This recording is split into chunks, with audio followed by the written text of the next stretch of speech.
Hey. What? Let's go. This show fucking stinks. And the fact that you listen, we are very, very thankful for it. AJ, never cease to amaze me with your toxicity, pal. You got a couple of these? God damn it! What the fuck are you doing? Fuck Boston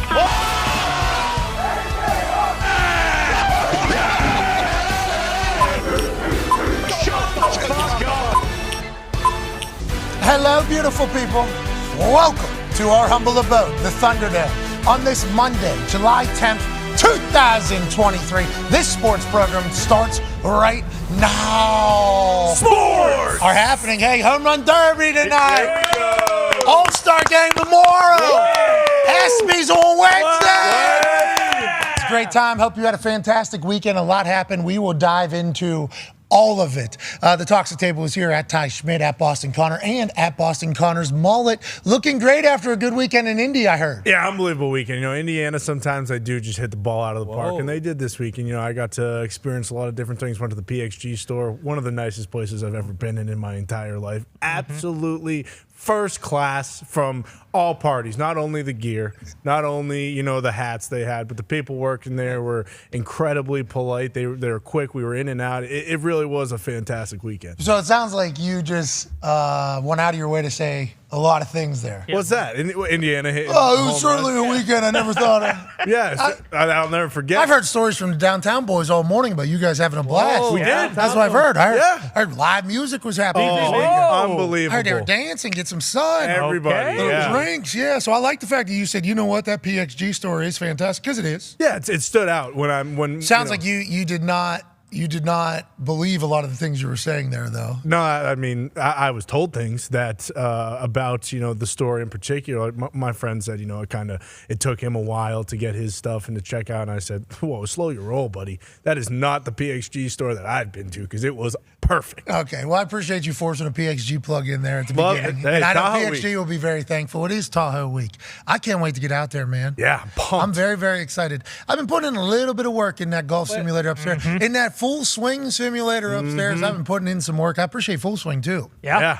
They've gotten in and been like, hey, how do we help? How can we help? What do you Fix need? that thing. Fix it. Yeah, they have been fantastic. So the golf world has welcomed us with open arms. At Tone Diggs, one half of the Hammer, Dahn Cowboys. I don't know if you saw it. Miz was plus 250,000 to win. You know, with numbers and odds that big, you almost have to sprinkle a little bit of change on that, don't you? I think you have to, because when you dress as good as he does on the golf course, and the approach and the setup and just the whole kind of how he goes about playing the game, you know, he's got to eventually find it. Now, did he come in dead last year? No, Robert Griffin did. Yeah, triple six. He's been having a home run hitting. We got a derby tonight. Yeah. That's what we were calling Robert Griffin's social media, right? Yeah. That thing's a home run derby. Gainer after Dialed gainer. in on track and field. But, I mean, Miz will get sprinkled on. You know, I'm just excited to bet on it because, you know, I love betting on everything, and there's not a lot going on right now. Obviously, baseball's on a break. All right, so let me tell you this, and I know you're a contrarian and you like to bet the books and read the books and everything like that. You Warren Sharp's book. do not exactly. Exactly. Yeah, Tone's already read it front to back. I didn't like the shot he took at the Colts in his response to Diana Rossini, which I appreciate Diana Rossini using his book and her thing. Okay, Warren Sharp literally wrote the book of football. There you go. But the shot at the horses, there was no didn't need that reason. necessary. Now, I will say this, though. Tone likes to do all the contrarian stuff. Sure. So he'll say, yeah, plus 250,000. How could you not just sprinkle a little bit on there? Right. Don't bet on the Miz. He sucks at golf. He's so bad. But he has worked so hard. He had lessons from Ricky Fowler a week ago. Wow. Xander Schauffele a week ago. Jeez. He lives on a golf course. He's been golfing like 3 to 4 times a week for the last, 5-6 months. Okay. And he just said last week on his Instagram, it's broken. Yeah, not good. Everything he's worked on has basically just been forgot. The guy doesn't have it anymore. I don't know what the deal is. The Miz is incredibly talented at everything he does.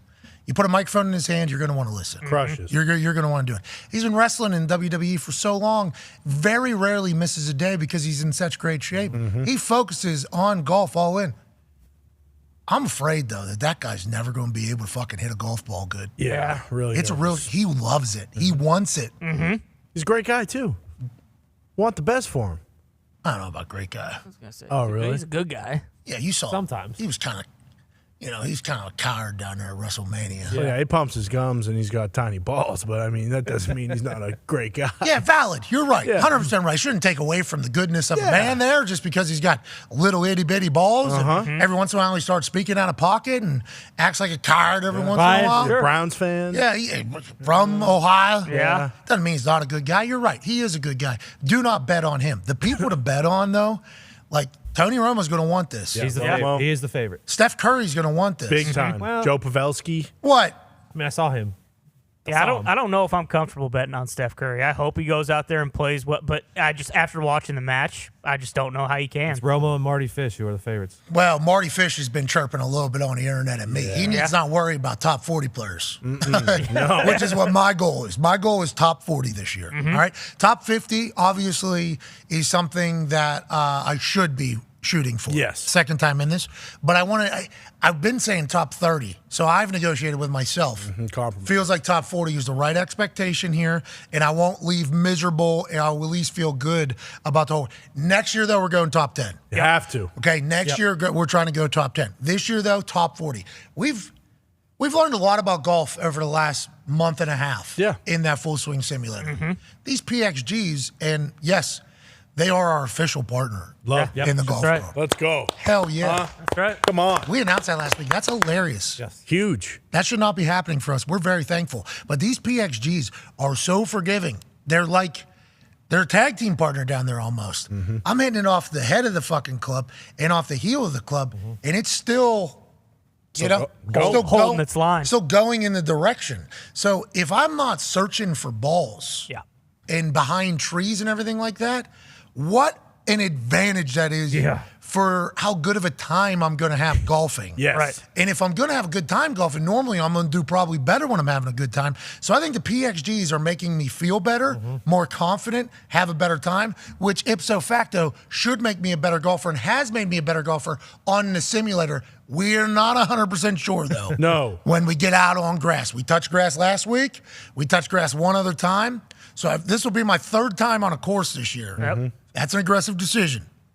Tony Romo lives at a golf course. He does. Golf's every other day. The Miz lives at a golf course. But you don't need to do a 2.5, 3 hour, calisthenic warm up to get your back going before the start of the round. That's what Romo has to do. You go in there, you get a good range session, and you're fucking off to the races. You're off and running. We go. Remember, last time I walked 18 holes? Last year at this tournament. Sure. That's right. Didn't we say we were going to work on that? And here we are 3 days out. We didn't work on that one time. No chance. You did the treadmill. What do you mean? Stairmaster. In between half of your every other shot, though, you would go down, do the Stairmaster or the treadmill. No, I didn't do any of that. Foxy was the one doing that. Yeah, no way. We were never going to do that. I did Stairmaster, then I golfed. But I haven't done Stairmaster a week and a half. I decided I'm not doing that anymore. Sure. Yeah, but you broke your shoes in. Bingo. So I'm not going to have blisters. And That's you're, huge. and you're fucking, you didn't put your knee in the figure four. Yeah, you're right. I didn't twist it up on the cement. Yep. On the cement. And you figure out how to putt. Done butter. And you're properly jocked now. Yeah. And AJ Hawk is going to be there. So he'll motivate me. And you have absolutely. PXGs. The PXG's going to help, bro. Yes. I think so. And you're great. probably, I assume you're not going to let the Lake Tahoe beat up your gooch this year, too. Well, that's the thing. That's inevitable. Because I'm going to have to get out on those waters to patrol them a little bit. Yep. Especially if there's a jet ski option sitting right on the beach that is right near the water that Ryan Hawk beats the shit out of that wakes me up in my room that I'm in. Every morning. So I'm going to have to get out there and patrol Maybe those morning waters. ski. Yeah, like 5 a.m. maybe, 4 a.m. when it's glass. Sure. Lake Tahoe's so big, at altitude. Massive. I don't know what else. Those waves get real deal. Yeah, They get serious real chop. deal waves. So you're right. I'll learn from that. Sure. I'm not going to fucking go do that. Yeah, maybe bring like one of those bike seats that are mesh that kind of soften everything up, and then you could just tape that to your gooch. So when you ride on the jet ski, you're not actually Like hitting it. like a pad, but just like with metal. Bingo. Yep. Because adding metal in between the jet ski seat and my particular area is probably the right play. No, Yeah. I'm talking about the mesh pads that you put onto the metal I got bike I got pad. better news for you. Okay? They make bike shorts that just come in. It's like a girdle. There it is. Okay, so I'm wearing a girdle with pads on the... Yeah. Yep. And you slide the butt pad down You should to wear your gooch. Chris Angel's fucking pants. Maybe some hockey pants. We'll get you some hockey Oh, pants. there Here we we go. go. Okay. Get some hockey pads while you're out there. So we got 3 days till we get out there. Yep.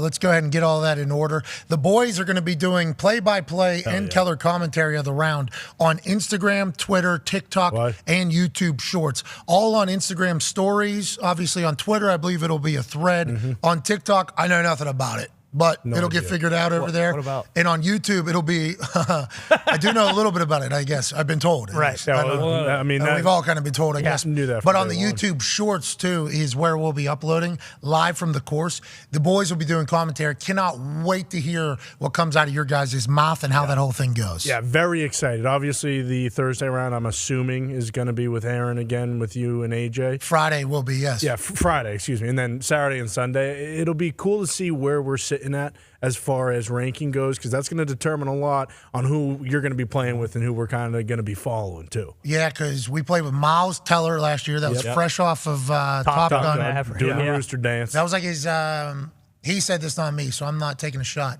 He's obviously always been famous, but that was his first time out in public after being like Top Gun movie famous. The guy. Yeah, he was. At his apex. Yeah, he had a great crowd. And he had great vibes throughout the entire time. He was lucky. We were lucky to play golf with him. Now, we did have a disagreement with Miles Teller going into that. That's right. And I'm happy it got squashed. Me too. It seems like he's a fucking great dude. Great dude. And, I mean, please, you've watched Top Gun Maverick more than anybody in the entire country. Yeah, and you know what I mean? It's what my dad would have done. Exactly. He says it Bingo. at the end. Exactly. I mean, it's a really, he's talent. He is really talent. is. Guy's He a is talent. That, He is down. not the Mafia, the Sopranos show, right? On Paramount Plus it was? Godfather. Godfather. Yeah, what was it Also called? The great. Runner? No.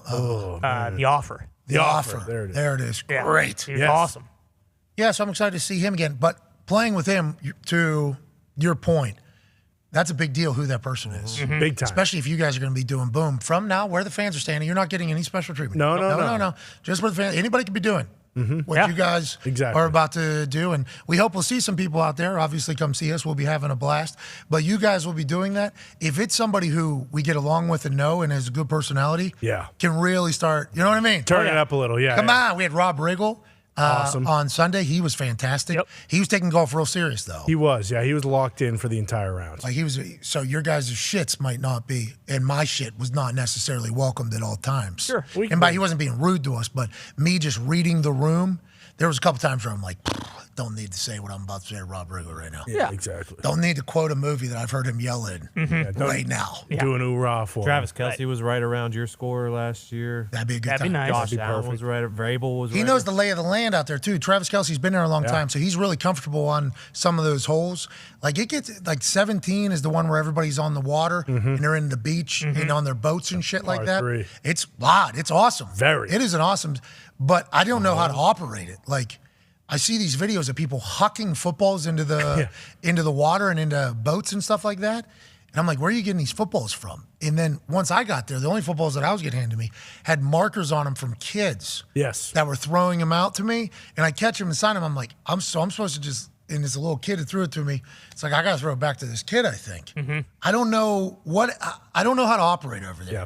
Then whose beers am I allowed to drink? Who am I? That's a good question. You know what I mean? Like, I don't know. So Travis Kelce understands how to operate those operations. Yes. Right. Which would be great. He would be a great third Yeah. if me and AJ were able to play again together, which I hope we'll be able to do. Yeah, assuming you guys will be right around. I do fear you might pass him a little bit depending on. I don't think so. AJ's working. Yeah, he's heard everything that I've done. Yep, absolutely. He has seen everything about PXG. He has been in. Remember, his sim's in his basement. Yep. True. So he can sneak down there. You know, he wakes up 5 a.m. every day. That's right. Yeah, who says he's not waking up at 4:30 just to get some, reps Play in? 18 every day. And that psychopath would.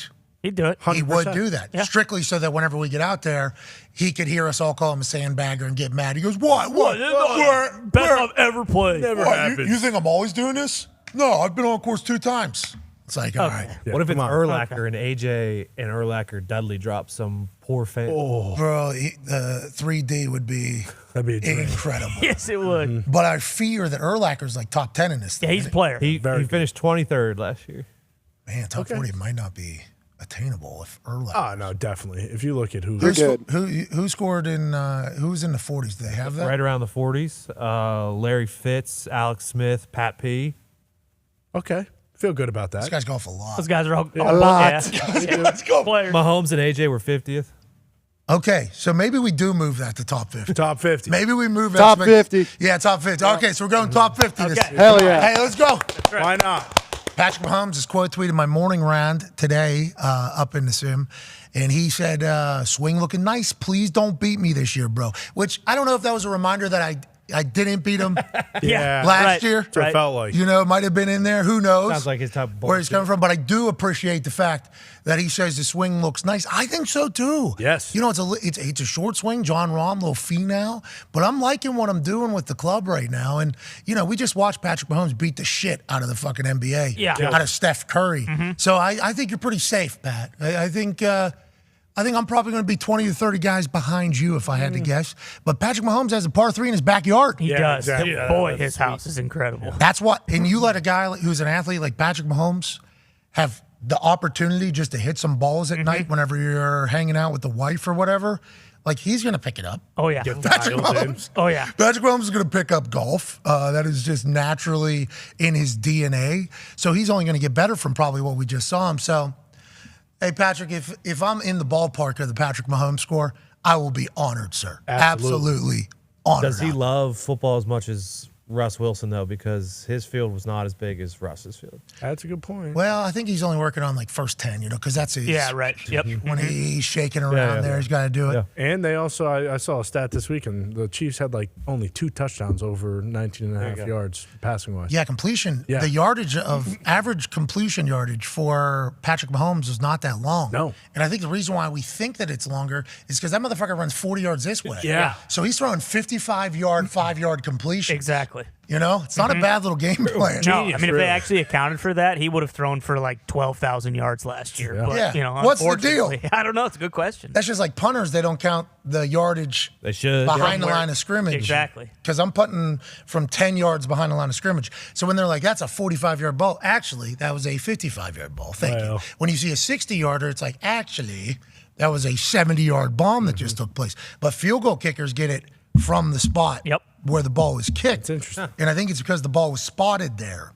So they count it as where the ball is going to be. Because if they miss, that's where the team gets the ball Right. as well because it was spotted. But it's still bullshit. We need behind line of scrimmage punt yards counted, and we need behind line of scrimmage passing yards. Exactly. We want to know actual distance traveled. We have lasers in the thing. Yeah, it's easy. Well, not punt yards now because we don't need asterisks. Okay. You're right, especially not now. Yeah. Jeez, that would have been nice. Yeah, just go back and change all ours. Yeah, you it's can do that. simple. It's Just not go that back hard. and change That's all of everything. our. Grandfathered in. That's what happens when you get older as a punter. You start stealing yards in the back. Mm-hmm. So you line up at like 14. Some guys line up 15, 14 and a half, 14, depending on how long your stride is. Normally about 10 yards is where you want to punt the ball at. So I lined up at like 14 and a half, then I moved up to 14. And then if I see the good set, looks like guys are a little bit lazy, I'm moving up to 13. Nice. 12 and a half. Right. I'm punting that thing from 7.5 yards behind the line of scrimmage. It's like I just stole 2.5 yards on that. So is that a 47-yard punt? No, that was a 49.5-yard punt. Sounds a lot better than a 47-yarder. And all I did was just steal it off the back end. And then all of a sudden, Tom McMahon would be like, "What the fuck? You're gonna hit?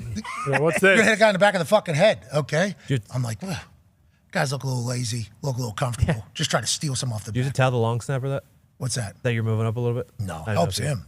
I didn't know if you'd fucking fly it over your head if you're. No, I guess if you're closer, that wouldn't happen. On a rope. Yeah, it just comes faster. Yeah. Right in the chest. Boom. Matt Overton used to sling that thing. He's still playing. Still doing Yeah. it. Yeah. That's fucking unbelievable. You with the Cowboys still? He's Is that the who he is? emergency long snapper right now. Yeah, he's Yeah. a free agent right now. I think just waiting for a team's Yep. probably long snapper to get hurt, and then bang, he's on a team for another year. Yeah. He was in the Cowboys last year. A couple game winners he's out there doing it. Chargers, too. He had a little stint there as well. I don't know if he did both those teams last year or if that was the last 2 years. All right, so anyways, Tahoe week is this week. We're very thankful and pumped for it.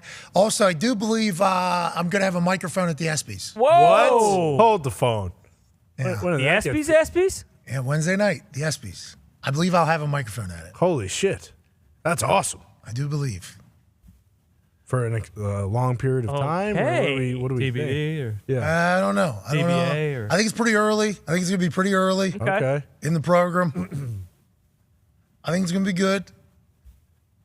Got a couple days notice. Feel real good where we're at right now. Got a couple days to kind of piece some things together. Ooh. I will have a microphone on Wednesday night at the ESPYs, and I'm honored for that. Hell yeah. I'm pumped for that. I'm thankful for that.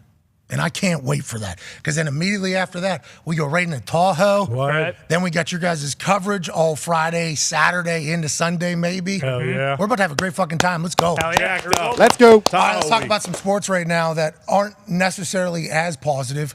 Northwestern football team. Oh. Holy hell. Yikes. This weekend, student reporters basically put together an investigative report about what has been going on in the Northwestern football locker room, allegedly. Now, hazing is something that has taken place for a long, long time in a lot of different avenues of life. Not just in sports, but in other clubs and fraternities and sororities and other things that you join. There has been things throughout time where you had to accomplish this because everybody else has done this if you want to be a part of our club.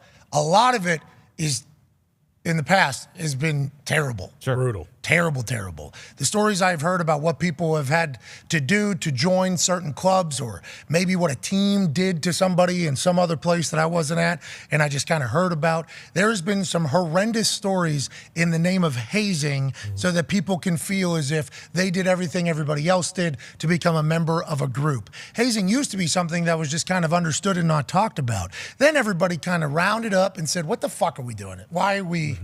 Why is this a thing? I was very lucky to never be a part of any teams that had hazing. Our high school soccer team, I guess I got soccer balls like kicked at me, okay, by some upperclassmen or whatever, but they didn't really have that strong of legs, so it wasn't that big of a deal. But I think that was really the only time in my life that I've experienced something like that. And at the time, it was just kind of like, yeah, this is how it goes. But since then, there's been stories of horrendous things being done.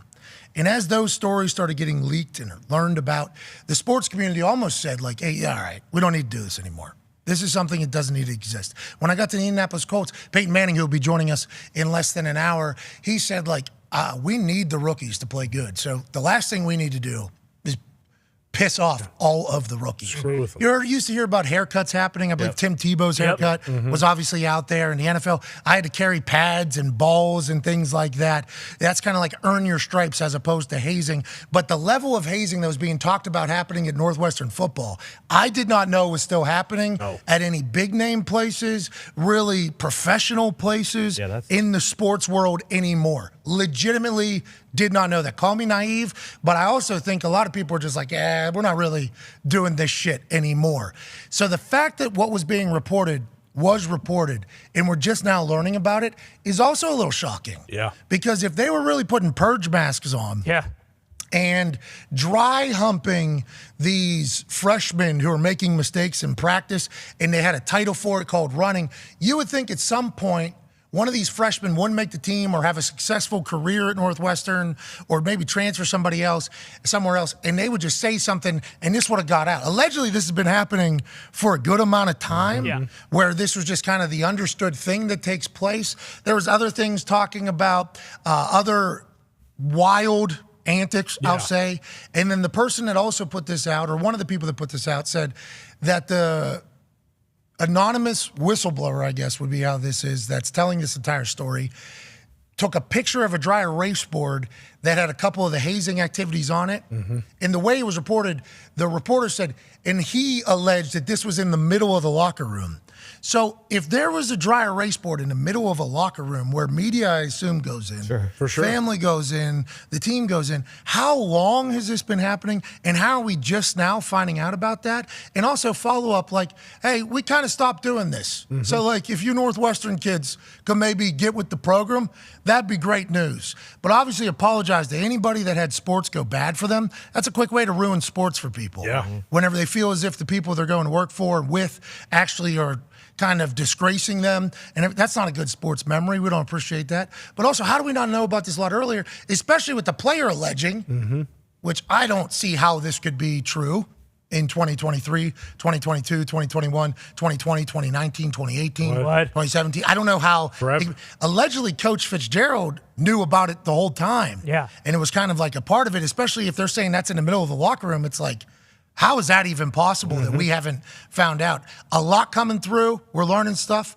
I think the big takeaway is there's some shit going down in Northwestern right now, and there's probably going to be changes that are made to all of it from it. Yeah, the Fitzgerald stuff was super interesting insofar as even like they were saying that during practice, like he would be doing like the hand signal like above a guy who, you know, like they had like a hand signal for like, hey, got to run this guy. And this player was saying that like he was even doing that, kind of letting like the upperclassmen know like, hey, you guys got to get this guy. So if it's something like that where it's like you got cameras at practices. Yes. You got cameras in locker rooms. You got so much behind the scenes stuff happening with cell phones, everything like that. If there was naked, what did they say was on the dry erase board in the middle of the locker room? It was like naked slingshot or something? Yeah, something like that. Oh, yeah. No, not that. That's not the thing that was reported in the locker room. That was another thing that allegedly happened was a naked center quarterback exchange. But there was something on a dry erase board. Yeah, they said it was like naked slingshot with like exercise bands and stuff like that. Yeah, and they said that was on the how has that never been? Yes, just snapped. By you know what I mean? Oh, Like, yeah. I'm not saying that this is, because obviously this is alarming. If any of this is being said, any of this is happening, obviously it's not good situation. But just the whole thought that they're saying how open it was and how the head coach knew, like that doesn't, I don't understand how that has been the case. Because you think this would have came out a lot earlier because, I mean, 100 players a year at least on a roster. I mean, not everyone's happy.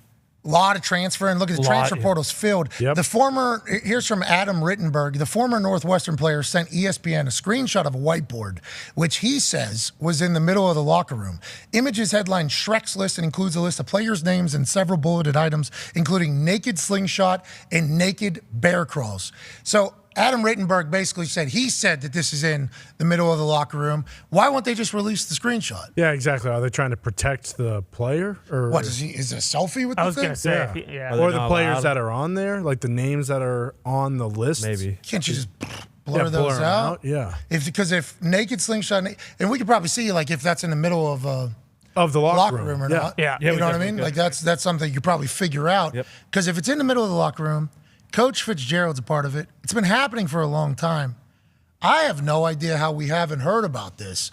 I don't like that we haven't heard about this, because if we haven't heard about this, if this is all true, and this is obviously being alleged, and the team came back and said, like, this is somebody who had an axe to grind with Coach Fitzgerald. They kind of knew that this was going to take place. The team has come back and said, that Coach Fitzgerald didn't know this, and that this is somebody who's trying to ruin or take down the Northwestern football team, which might be the case, by the way. Yeah. Yeah, I mean, that might be the case as well, but how many other things have we not heard about if this is what's being alleged we haven't heard about, even though the team's saying this didn't happen? That's why it's so tough because like there's a difference between obviously it's you can't do it either way, but there's a difference between like if there is hazing going on and the coach is kind of aware but looks the other way and lets the upperclassmen and stuff do whatever, and actually being like the ringleader and like being the one who's like, nope, this is how we do this when you get here.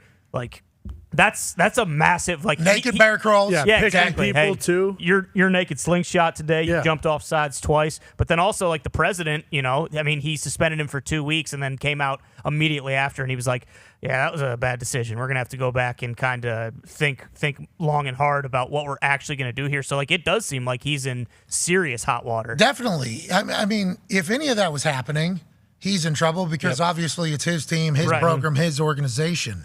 But the whole like, I don't see, because like we had Rich Rodriguez as our coach, and Coach Stu senior year, but Rich Rod for the first 3 years.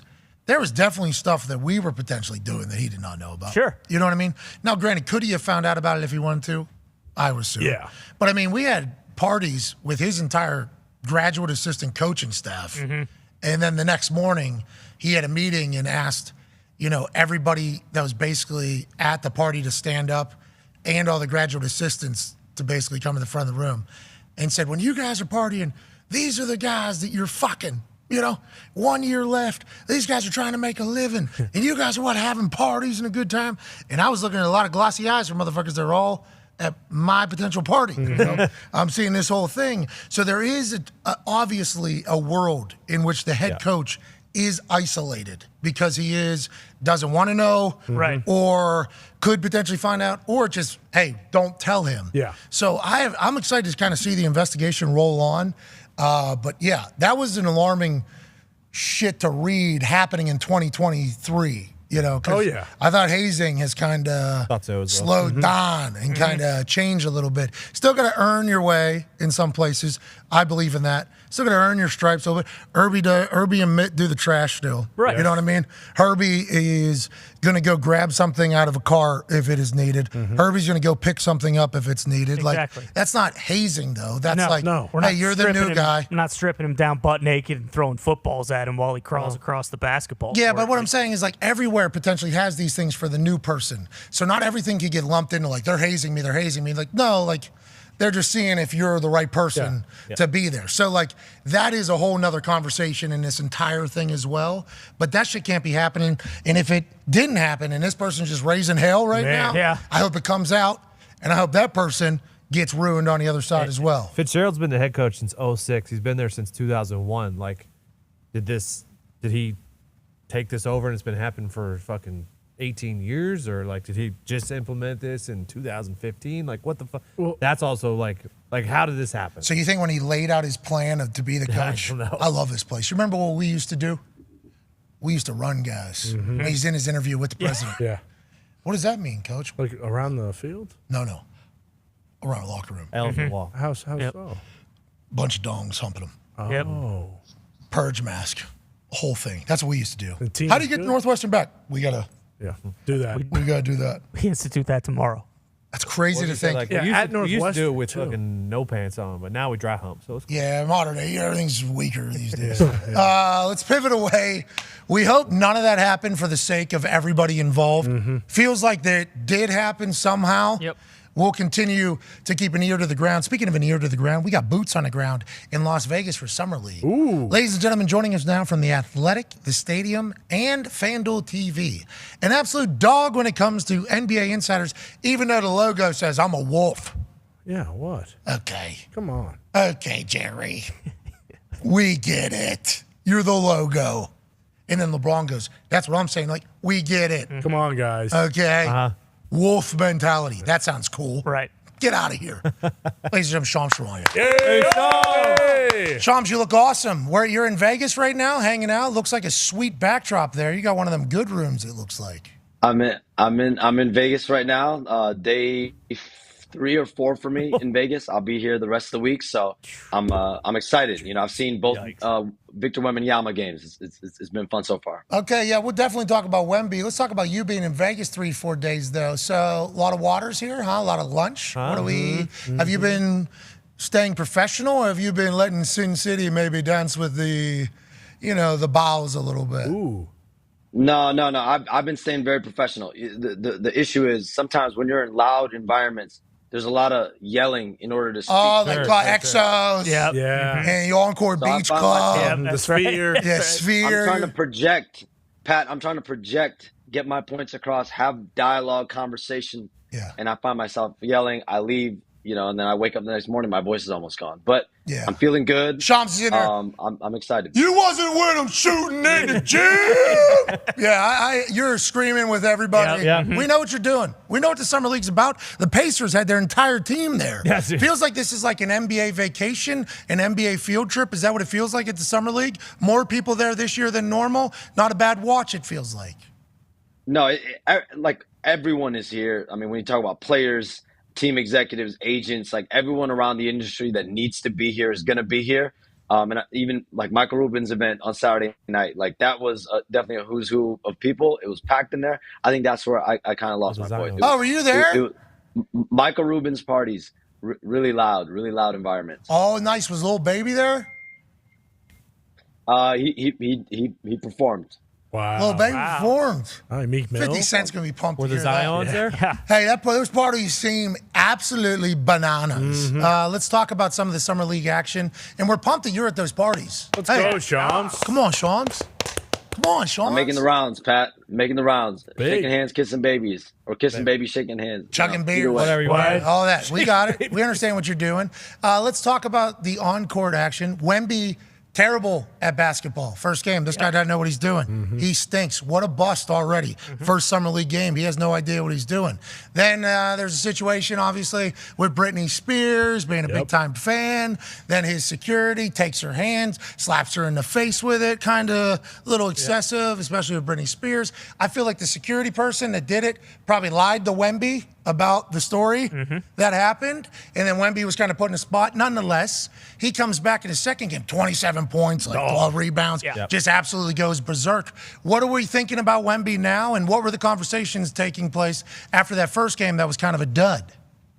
Yeah, I mean, the first game was tough. I mean, even Victor Wembanyama said, like, I didn't know what I was doing on the court. But I think you saw the second game, and you even saw flashes of the first game. When I was watching it, one of the first plays that he had the ball in his hands, he grabbed the rebound, and he brought the ball full length of the court, had an assist, and that's how dynamic he is. He's able to ball handle, he's able to move, he's able to jab step, crossover. I mean, he's really like a 7'4", 7'5" Kevin Durant the way he plays. And we've never seen anything like that for sure. And I think for me, even beyond just what he does on the court, his mentality, his approach, just being around him a good amount. I've been around him, speaking to him for really years now. He's being pulled at so many different directions. And just how locked in he is at the age of 19 years old here at Summer League. He's really been playing nonstop for a year straight.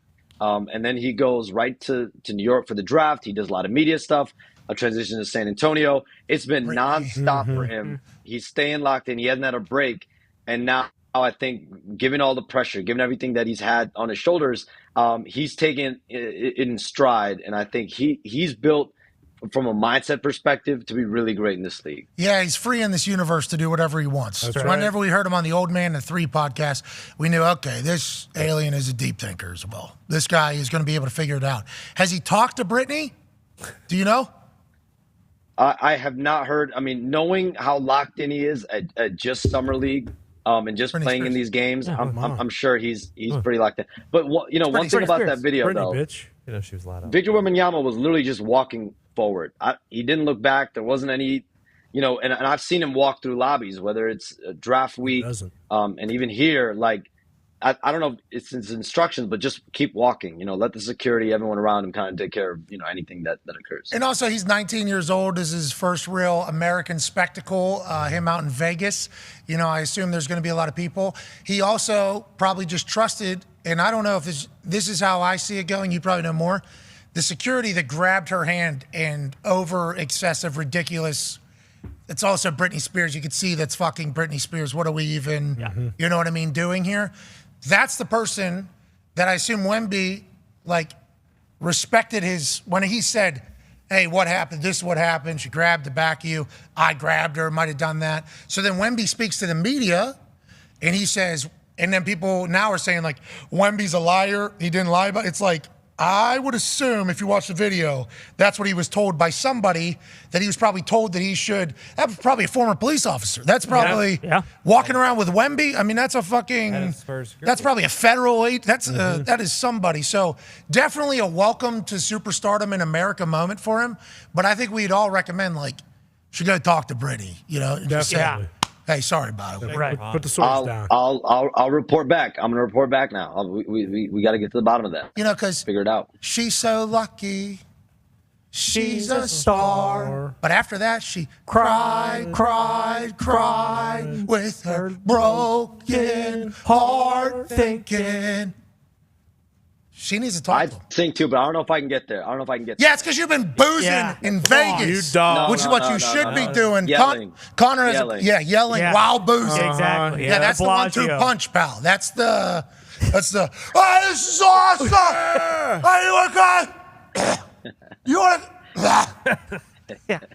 want to come out here? And then the next day, why can't I speak? What the hell? Hey, it wasn't the drinking. I think it was the screaming. Yeah. I think that was Barely the even case. drank. Connor has a question for you in a normal voice. Yeah, Shams, there's no problem with you getting boozed up in Vegas. Yeah, you're supposed to, dude. Welcome to being a human. Yeah, exactly. Way to go, Shams. Yeah, keep going, brother. I don't know why you're saying you're not. We know what you're doing, but we would say stay away from that White House powder, though. Yeah, White House. Sure. You know what I mean? And that ranch with the rabbits, definitely. Yeah, the bunny. Yeah, the bunny one. Excuse me. Yeah, and don't be taking any pills out there. Don't be taking unless pills. it's a chewy blue one. Then go ahead. Because we don't know what you're up Yeah, to. that's right. Exactly. Anyways, go ahead, Connor. Yeah, with all that. Had a baby Sean. Keep going, Sean. Keep going, Sean. So much Riz, dude. So much Riz. Oh, my God. Look at the pizzazz. Oh, man.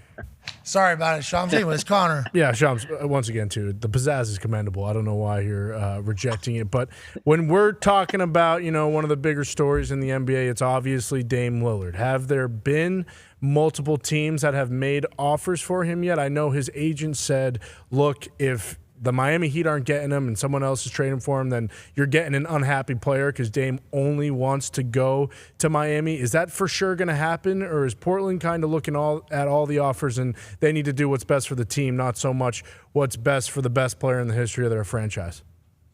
I think right now Portland is trying to take an open-minded approach. I think they're keeping every option open. I think they're taking inbounding calls, but I haven't sensed that this is taking like a very urgent process to it. I think Joe Cronin, Portland's general manager, he's taking his time. He wants to see what the best offers are. I do think, though, as I talk to teams around the league, there is a framework with Miami where Portland could end up with 3, 4, at least several first-round draft picks. I don't know if it'll get to 4, but definitely Miami has 2 that they can trade outright. I think there are multiple teams that would trade at least 1 first-round pick for Tyler Hero. So then you're looking at maybe expiring contracts, potentially 3 first-round picks, maybe more, maybe other assets, swaps, second-rounders, whatever else needs to be included for Damian Lillard. Now the question is, if you're Portland, is that enough to move off of Damian Lillard? Like you said, one of the arguably the greatest player in franchise history, top 75 player of all time. So to me, I'm curious to see how this week goes. I think this week is going to be a big week. Everyone's in Vegas. These teams are in Vegas. There's going to be meetings that take place here. So I've definitely got my eye on it. But listen, if you're Dame Lillard, you have at least a little bit of say on where you end up, because you have had a lot of equity with the Trailblazers. This is a team that you fought for. I think there's a lot of sense around the league. This is a guy that could have asked out 3 years ago, 4 years ago, but he stuck with it. He stayed with it. He showed his loyalty. He signed multiple extensions, and I think he feels like the time is now for him to move on and move to Miami. Yeah, and I think we all very much understand as fans of his that it's time for him to maybe go command to get to a place that'll be in the playoffs and a little bit more meaningful basketball whenever every single game is on prime time, pretty much, when superstars are really made. Not that Dame isn't a superstar, but imagine him in a Game 7 hitting some. Come on. You know what I mean? Like having a Dame moment. I mean, that could be obviously legendary forever. But I also heard that his agents may be calling teams and saying, he don't want to play for you. Okay? Like, I heard maybe the Pacers, you know what I mean? Yeah. Yeah, maybe the Pacers are going to get him here in Indiana. well. You never know. Like, that's what they're saying. They just paid Halliburton. Okay, we're fucking building a monster. Okay. But let's not say not just the Pacers. Other teams as well maybe are interested. And then Dame's people are like, don't be stupid. Is that happening? Because this would be the first time that Damian would be acting in a manner in which we would have expected him a few years back, when it was like, come on, get me, like every other NBA superstar kind of does, and it kind of became the norm, and has been successful for everybody seemingly. He was loyal. Now it's like everything that we all expected is happening. Is that true? Well, I think in the NBA, there's one thing that's, I don't know if this stands apart with other leagues, but when a team is going to go out and trade for a superstar player, you usually want to back channel and do some research. See, does this guy want to be here? What's his mindset? Where does he want to play? Would he play for us? How would he feel if we traded for him? And yes, in those cases where teams have done their back channel research to find out what Dame is thinking, would he want to play for us? Whether it's the Clippers, whether it's the Celtics, those are among the 2 teams I've heard that have had a level of interest in Dame Lillard. I think the answer has been a resounding no. He wants to be in Miami, period. And if you trade for him, I think there's the risk of trading for a disgruntled player. And my sense is that there's not going to be a team there. Dame Lillard at the age, almost entering his mid-30s. Obviously, we know he's got several years left playing at a high level. You don't want to trade for a guy that you could bring in, and then he's either going to be disgruntled, not happy, could ask out again. So I do think he doesn't have a no trade clause, but he kind of has something similar to that right now. Okay, so Chris Paul got traded to the Wizards for what, 4 hours? Yep, that's right. 5 hours. Yep. Did the Wizards know that he was going to be like, nah, I ain't doing that, and then they were immediately looking for a trade partner? Is that what a team who maybe trades for Dame would be doing if they were to somehow? I guess they would. No, 2 different situations. Well, I think to get Dame Lillard, you're giving up a lot. Like you're giving up several of your draft picks, potentially all your draft picks. You're giving up, other assets. You're giving up potential young players. So, given that's the case, if you're giving up the farm for Dame Lillard, you want to make sure he's 100% committed. He's locked in. He wants to be there. I think right now, Miami is the only team where Dame Lillard right now, if he gets traded to, he's ready. He's ready to go. He's ready to commit. My sense is if it's another team, I do think there's that risk of how he'll feel and potentially taking on a disgruntled player. I'm going to go play in Big Three. Yeah. I'm done. That's what I'm going to go play in the Big Three. I don't want to play in Boston. Well, you think I want to play in Boston? No, I don't. No. I don't want to be a Celtic. I do not care. I'm going to go play in Ice Cube's league, the Big Three, until you guys sort this out and get me to Miami. Yeah, I don't know. That's what I just heard from Sean. No, I don't know if that's the exact thing that Shams is saying, but I do know that the Celtics have the most probably to give. All right. Anyway, speaking of the most to give, last question because we know you got to get out of here. You're very busy getting your voice back and then losing it again. It is a vicious cycle, Las Vegas. Ty has a question for you. Yeah, Shams, before the NBA draft, you were we were talking about the potential of Zion maybe getting traded and that it was kind of like the course had been run in New Orleans. Now the draft's passed. We haven't really heard anything about him. Do we have a wellness check on Zion? Is he doing okay? And B, is there still a chance that he's going to get traded before the start of the season? I wouldn't count on Zion getting traded now. I think the potential of him getting traded, I think a lot of that rested on them, the Pelicans trying to get in the top 2, top 3. We've been talking about it for weeks, even before the draft. They wanted to get high up. They wanted to go get Scoot Henderson. They wanted to get high up in the draft. And I think the fact that they weren't able to do it, I think now you've got a full summer, get right, get healthy. To my knowledge, Zion Williamson's working out, doing his thing.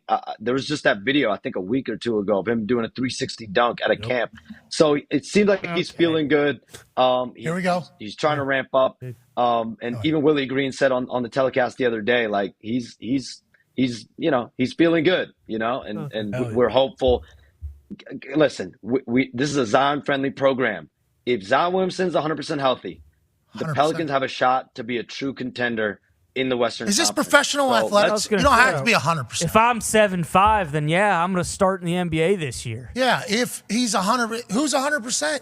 Nobody is. What are we talking about? I'm saying it's clear with the process the Pelicans have had, and he's had. Blame it on them. If he's not feeling process, good, if he's not, if the conditioning's not right, if these factors aren't right. Come on, Zion. Not feeling good. Come on. Let's get to at least 80. Needs you, Zion. Come on, the NBA needs you. So right now, I think all systems are for Zion Williamson playing in New Orleans. Definitely next season to start, and hopefully maintaining a level of health. I think this entire organization, it's all resting on health. And that obviously, the next season starts Christmas Day. That's when it kicks the next off. NBA season starts. And that is a time we hope is enough for Zion to get back in shape. Speaking of back in shape, happy to see you back out there. Yeah. After that draft night. Crushing. Happy to see you. You took it on shins, pal. Hard, bro. Hard. Hey. Tough. Hard. And you fucking sat in the pocket, didn't you? You sat in the pocket. Oh, yeah. You maneuvered it a little bit. You said, all right, I was wrong. So what? Sue me. Don't actually. Boom. Shut up, Brett Favre. And then you said, you know what? I'm back at Summer League. Yep. I'm back in the news-breaking game. That's admirable, Shams. Shout out to you, dude. Listen, I wasn't wrong when I said what I said. Okay. So, Shams, this was the wrong way to handle it. I think. I like you were though, Shams. We're gonna wait on, But I think what you just did, wrong way to handle it. Yeah. Hey, but everything else has been great. Everything else has been great. I'm always gonna stay in the pocket, baby. Hell yeah. Always gonna stay in the pocket. You're the man. Well, stay in the pocket tonight. Maybe stay in your room too. Yeah. Jesus Christ, Shams. You're the man, ladies and gentlemen. Shams Ryan. Bruce is going to bring me the shin guard. Yeah. Need these next time you do one of those. I didn't like the whole I was right at the time. No, yeah. He wasn't. That was not the move. You were not. You were wrong. That's why you took it in the shits. I enjoy that he did say that. In my defense, at the time that I said what I said, that's what it was. I was right.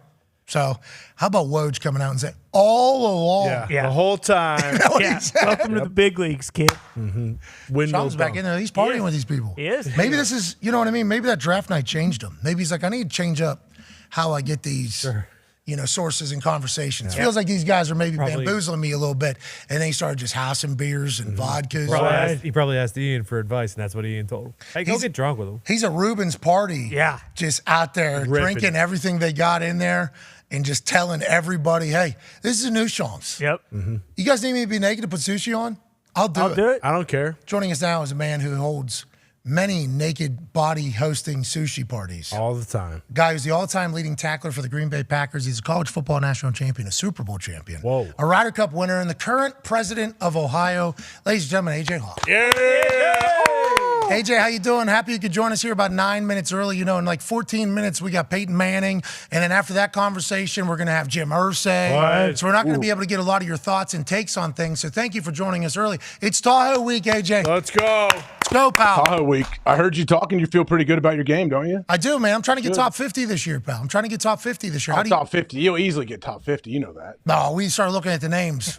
Those people, good players. a lot of golfing. A lot of golfing, those people. Yeah. A lot of guys that log a lot of rounds. No question there in the top 80, to tell you the truth. But, yeah, we'll be good. Yeah, I don't know if they have 6 full-time jobs. You know what I mean? A lot of these people, I think their job is actual golf. Yeah. So if we're amongst them, I feel really good about it. How do you feel? You feel like the game's good? You've been down in the simulator 5 a.m.? Yeah, I still hit down there. I mean, Oh, yeah. Oh. everything. look at that. It's everything. It doesn't matter how you play until you get out there and every shot actually matters. You know that. Yeah. Because everything is different. It's so different. Everything. That's what you just said there. Everything is everything. Well, I mean, no, you could sit there and feel as good as you want on a range, in the simulator, wherever you go, but you could feel great Thursday in the Pro-Am thing, and then Friday be a completely different player. That's golf, baby. Isn't it? That's right. That is absolutely golf. That's the why I game. get so worried for these people that I don't know whenever they're in actual golf tournaments and they're about to win $1.4 million, and I've never heard of them before, and they're on 18, Yeah. And they got a 7-foot putt. All you need is the 2-putt here, and you win. That's it. Just the cynicalness of me in the sport of golf as a whole go, this guy's fucking 3-putting us. Yeah, there's no chance. That can happen at any time, I guess, in actual golf. The good thing for the scoring in Tahoe is need to stay away from Double is the worst you can take. So yeah, like you said, last year a couple times I picked up about 400 yards from the hole. No, you Because I didn't. was, Not a Liar. couple times. No, Actually, you I- didn't. I did understand this is the multiple joke times. I you talked to said. Yeah. You guys obviously don't watch the game. That And what never happens. happens. AJ, Okay, it happened multiple times because you drive one out of bounds, then you try to punch from not the true. woods. It's just or whatever, a lot. Chunk it again, pick it up. See ya. he's talking about me, what I did last year. He's not talking about it I did that multiple times as well. in your lifetime. Yeah. There, yes, In the I 15 understand. No, I would never pick up in a real range. I actually. No, I'm talking about it in Yeah. Tahoe. 7 years ago. Yeah. How long you been to Tahoe? Look at all those doubles. 2 Look at all those decades. doubles. Yeah, you didn't pick them up though. You just missed I picked up a few of them. That's the thing. That's why your scores aren't real if you have doubles. All right, Because those doubles could easily be a 10. That one day you closed out real well. Yeah, double, round one. hold on. Exactly. You got to say how good I am. That was actually, I think, round 1. I went birdie to end it. Yes. Yeah, It kept me in. probably. You did. Well, Yeah, right. Saturday as well, because that par 3 on Saturday, big deal. Pretty good scorecard, though. Yeah, AJ's really fucking good at golf. 82 on Saturday. He's like really good at golf. Yeah. Shoot good at golf. Well, and what they don't show in round 3 is that 18 par. He also hit his drive 400 yards, I believe. He has the longest anybody's ever hit a ball here. Multiple people said that. In the history of this tournament, this Yes. is the longest the ball has ever traveled. So I'm excited to get on I'm the glad I course with could. you. It's good to convert that to a par then. If I only had about 80 yards in on a par 5. Hey, driver wedge, baby. Yeah. No big deal. Driver wedge, baby. Let's talk about some sports news. We already talked about it this hour, but once again, we're not going to be able to dive back into it, I don't think, for the next couple hours. Northwestern thing's crazy.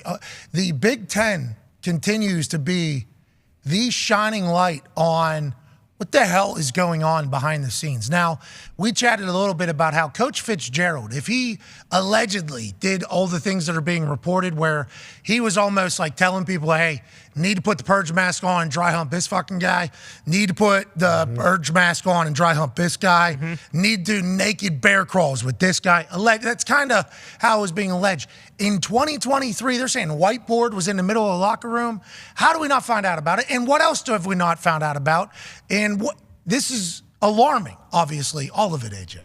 I'd say it's very alarming, especially in 2023. Like how graphic and terrible it was, the stuff they did. But Yeah, Allegedly. Allegedly. Like it's all alleged, and we know that's why we need to know. Like, I'm sure they obviously have investigations going on, and the head coach. I just don't know how a head coach could be aware that this is happening and be okay with it. Me neither. And they're talking about a dry erase board in the middle of a locker room. It's like, well, coach definitely every coach sees that. Every recruit sees that. Yeah. Yeah, that's the thing too. You got recruits coming through all the time. Every GA sees that. So they see naked slingshot on a dry erase board or naked bear crawls, and nobody's like, what is this? You know what I mean? And they said naked slingshot. They're slinging. They're using a slingshot, shooting things at your donger and balls when you're naked.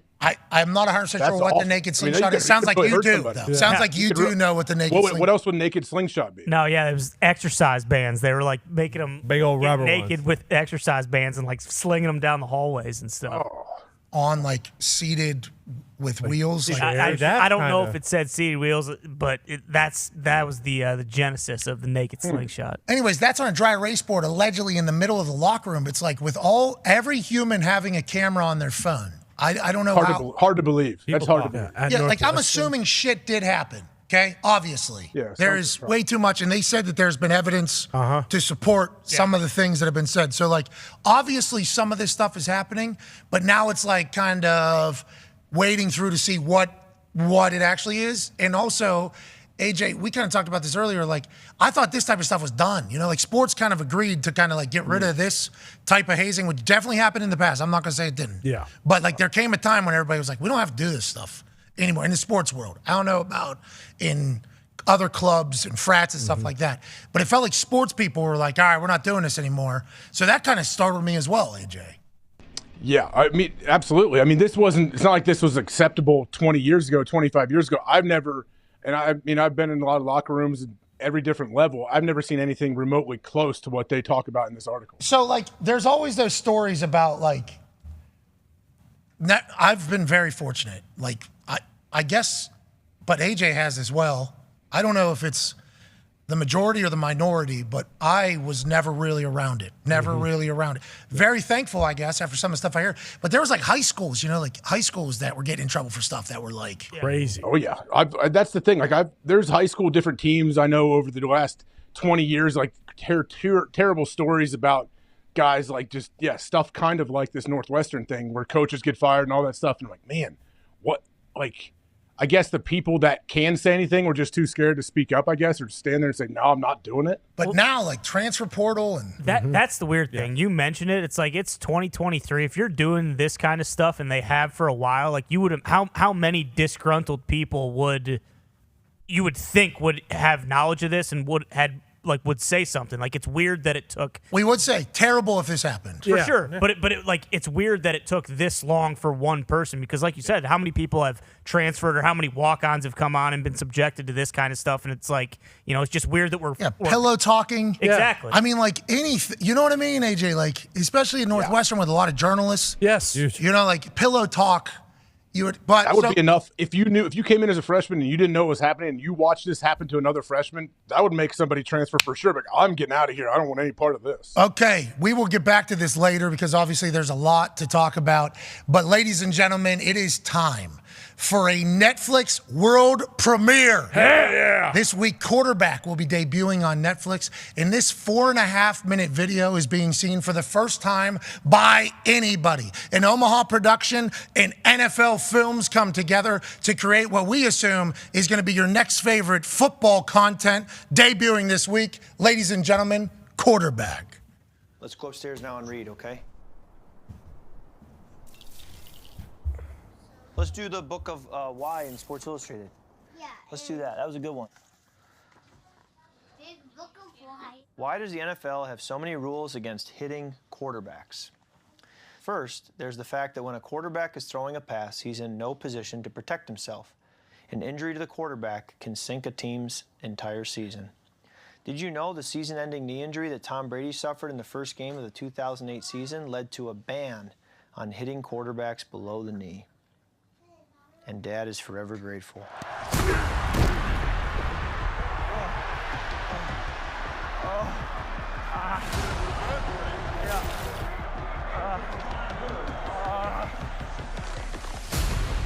Omaha!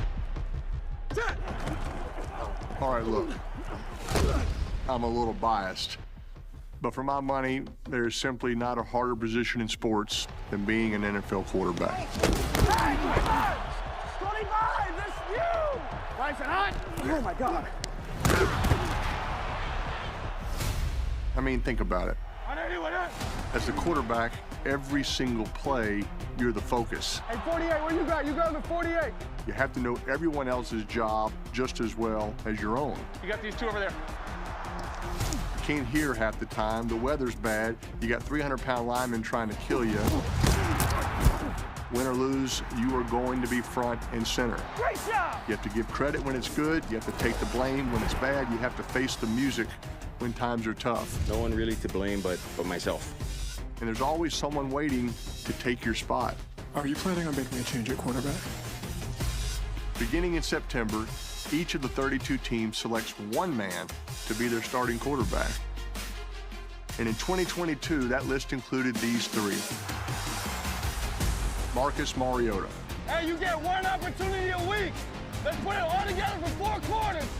Kirk Cousins. I got 3 words for you. You like that? And Patrick Mahomes. This is what I do! This is what I do! Now, these are 3 very different players. Let's go! Golly! Each in very different situations. But they all have one common goal. To lead their team to a Super Bowl victory. I love going to war with you guys, man! And during the 2022 season, they allowed unprecedented access to capture that quest. They don't know I watch tape. I got tape, brother. I got tape. Everybody sees the game days. They don't see the day-to-day grind. They don't see how you have to manage playing football and being a dad and being a husband. Kick some ass, okay? Love you. And then on top of that, you got to prepare yourself weekly for a game. Lamar, white slide. Because you're going against the best of the best. I think to whom much is given, much is required. And it is an incredible privilege to be a pro quarterback in this league. Cousins, touchdown! This is the turducken. And this is about as close as they'll ever get to crawling into our skin and seeing what it's like to truly live it on a day-in, day-out basis. You're a daddy's girl today. Always. The greatest comeback in history. How did you NFL history? It's got to be Kirk. His neck is so heavy right now. Would you understand if he decided to make a change at quarterback? Cousins has to hold that ball to the very last second. It doesn't feel like it should be over. Looks like the ankle got twisted up. I'm going to take you out here. No. He thinks he's about to play a damn game. Has he lost his mind? This is 1 year following 3 men. Every hit, every hurt. It doesn't feel good. Every high of the hardest position in sports.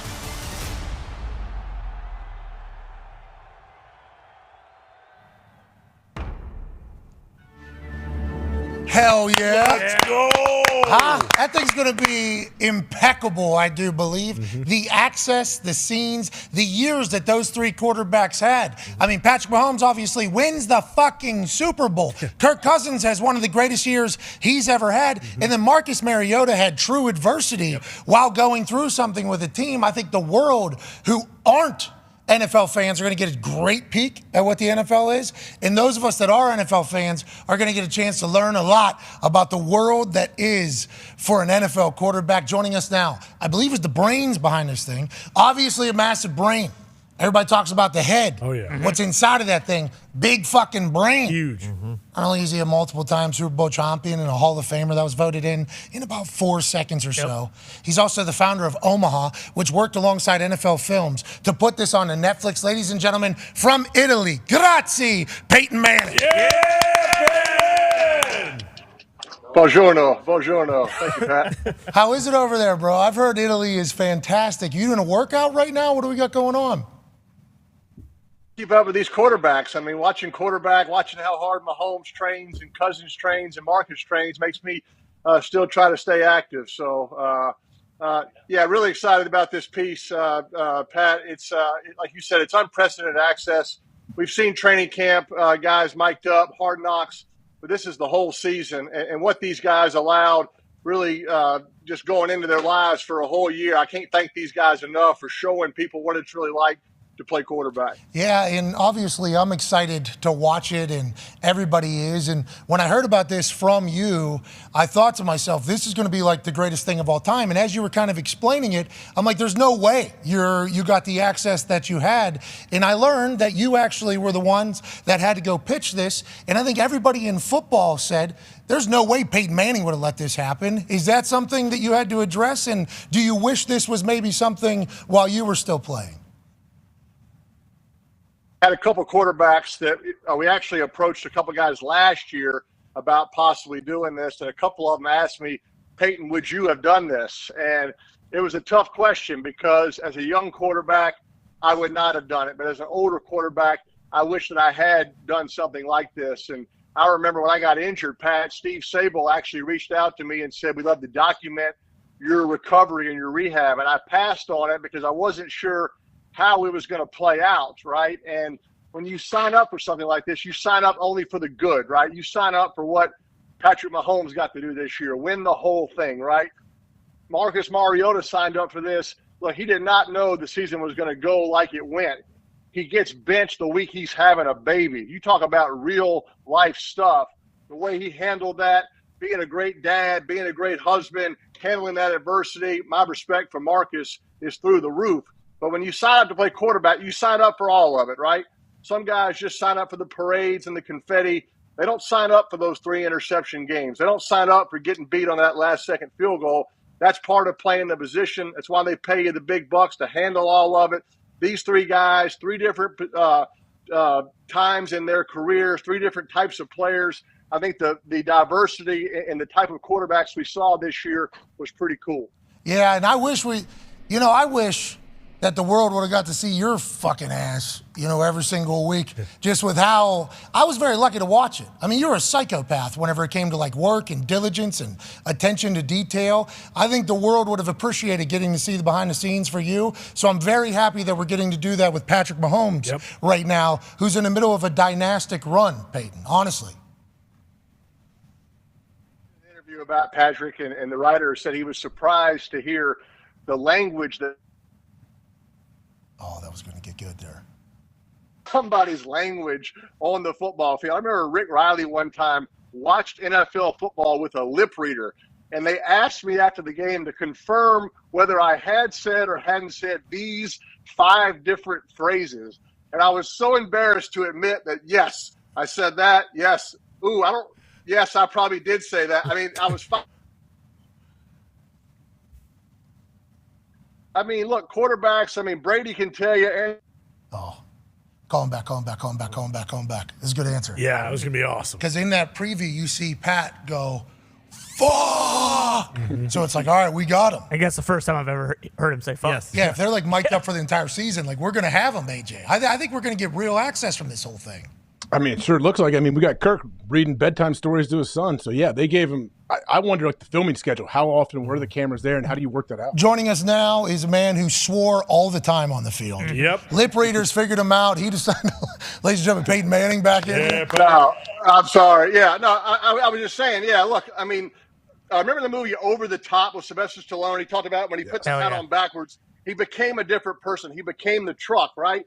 And look, Brady, Breeze, you name it. When you get out there in that field, look, it's different. And you have to, truly kind of change, what I have to do in these 60 minutes. And Patrick Mahomes is the ultimate competitor. But then off the field, you see him with his daughter. You see him with his wife. He's a great husband. He's a great dad. He flips the switch back. And so that's real life quarterback play right there. Yeah, I love it. And him saying, I'm like that. I'm like that in there. It's like watching I don't want to say the persona, but like the flip of the switch into the character that he is.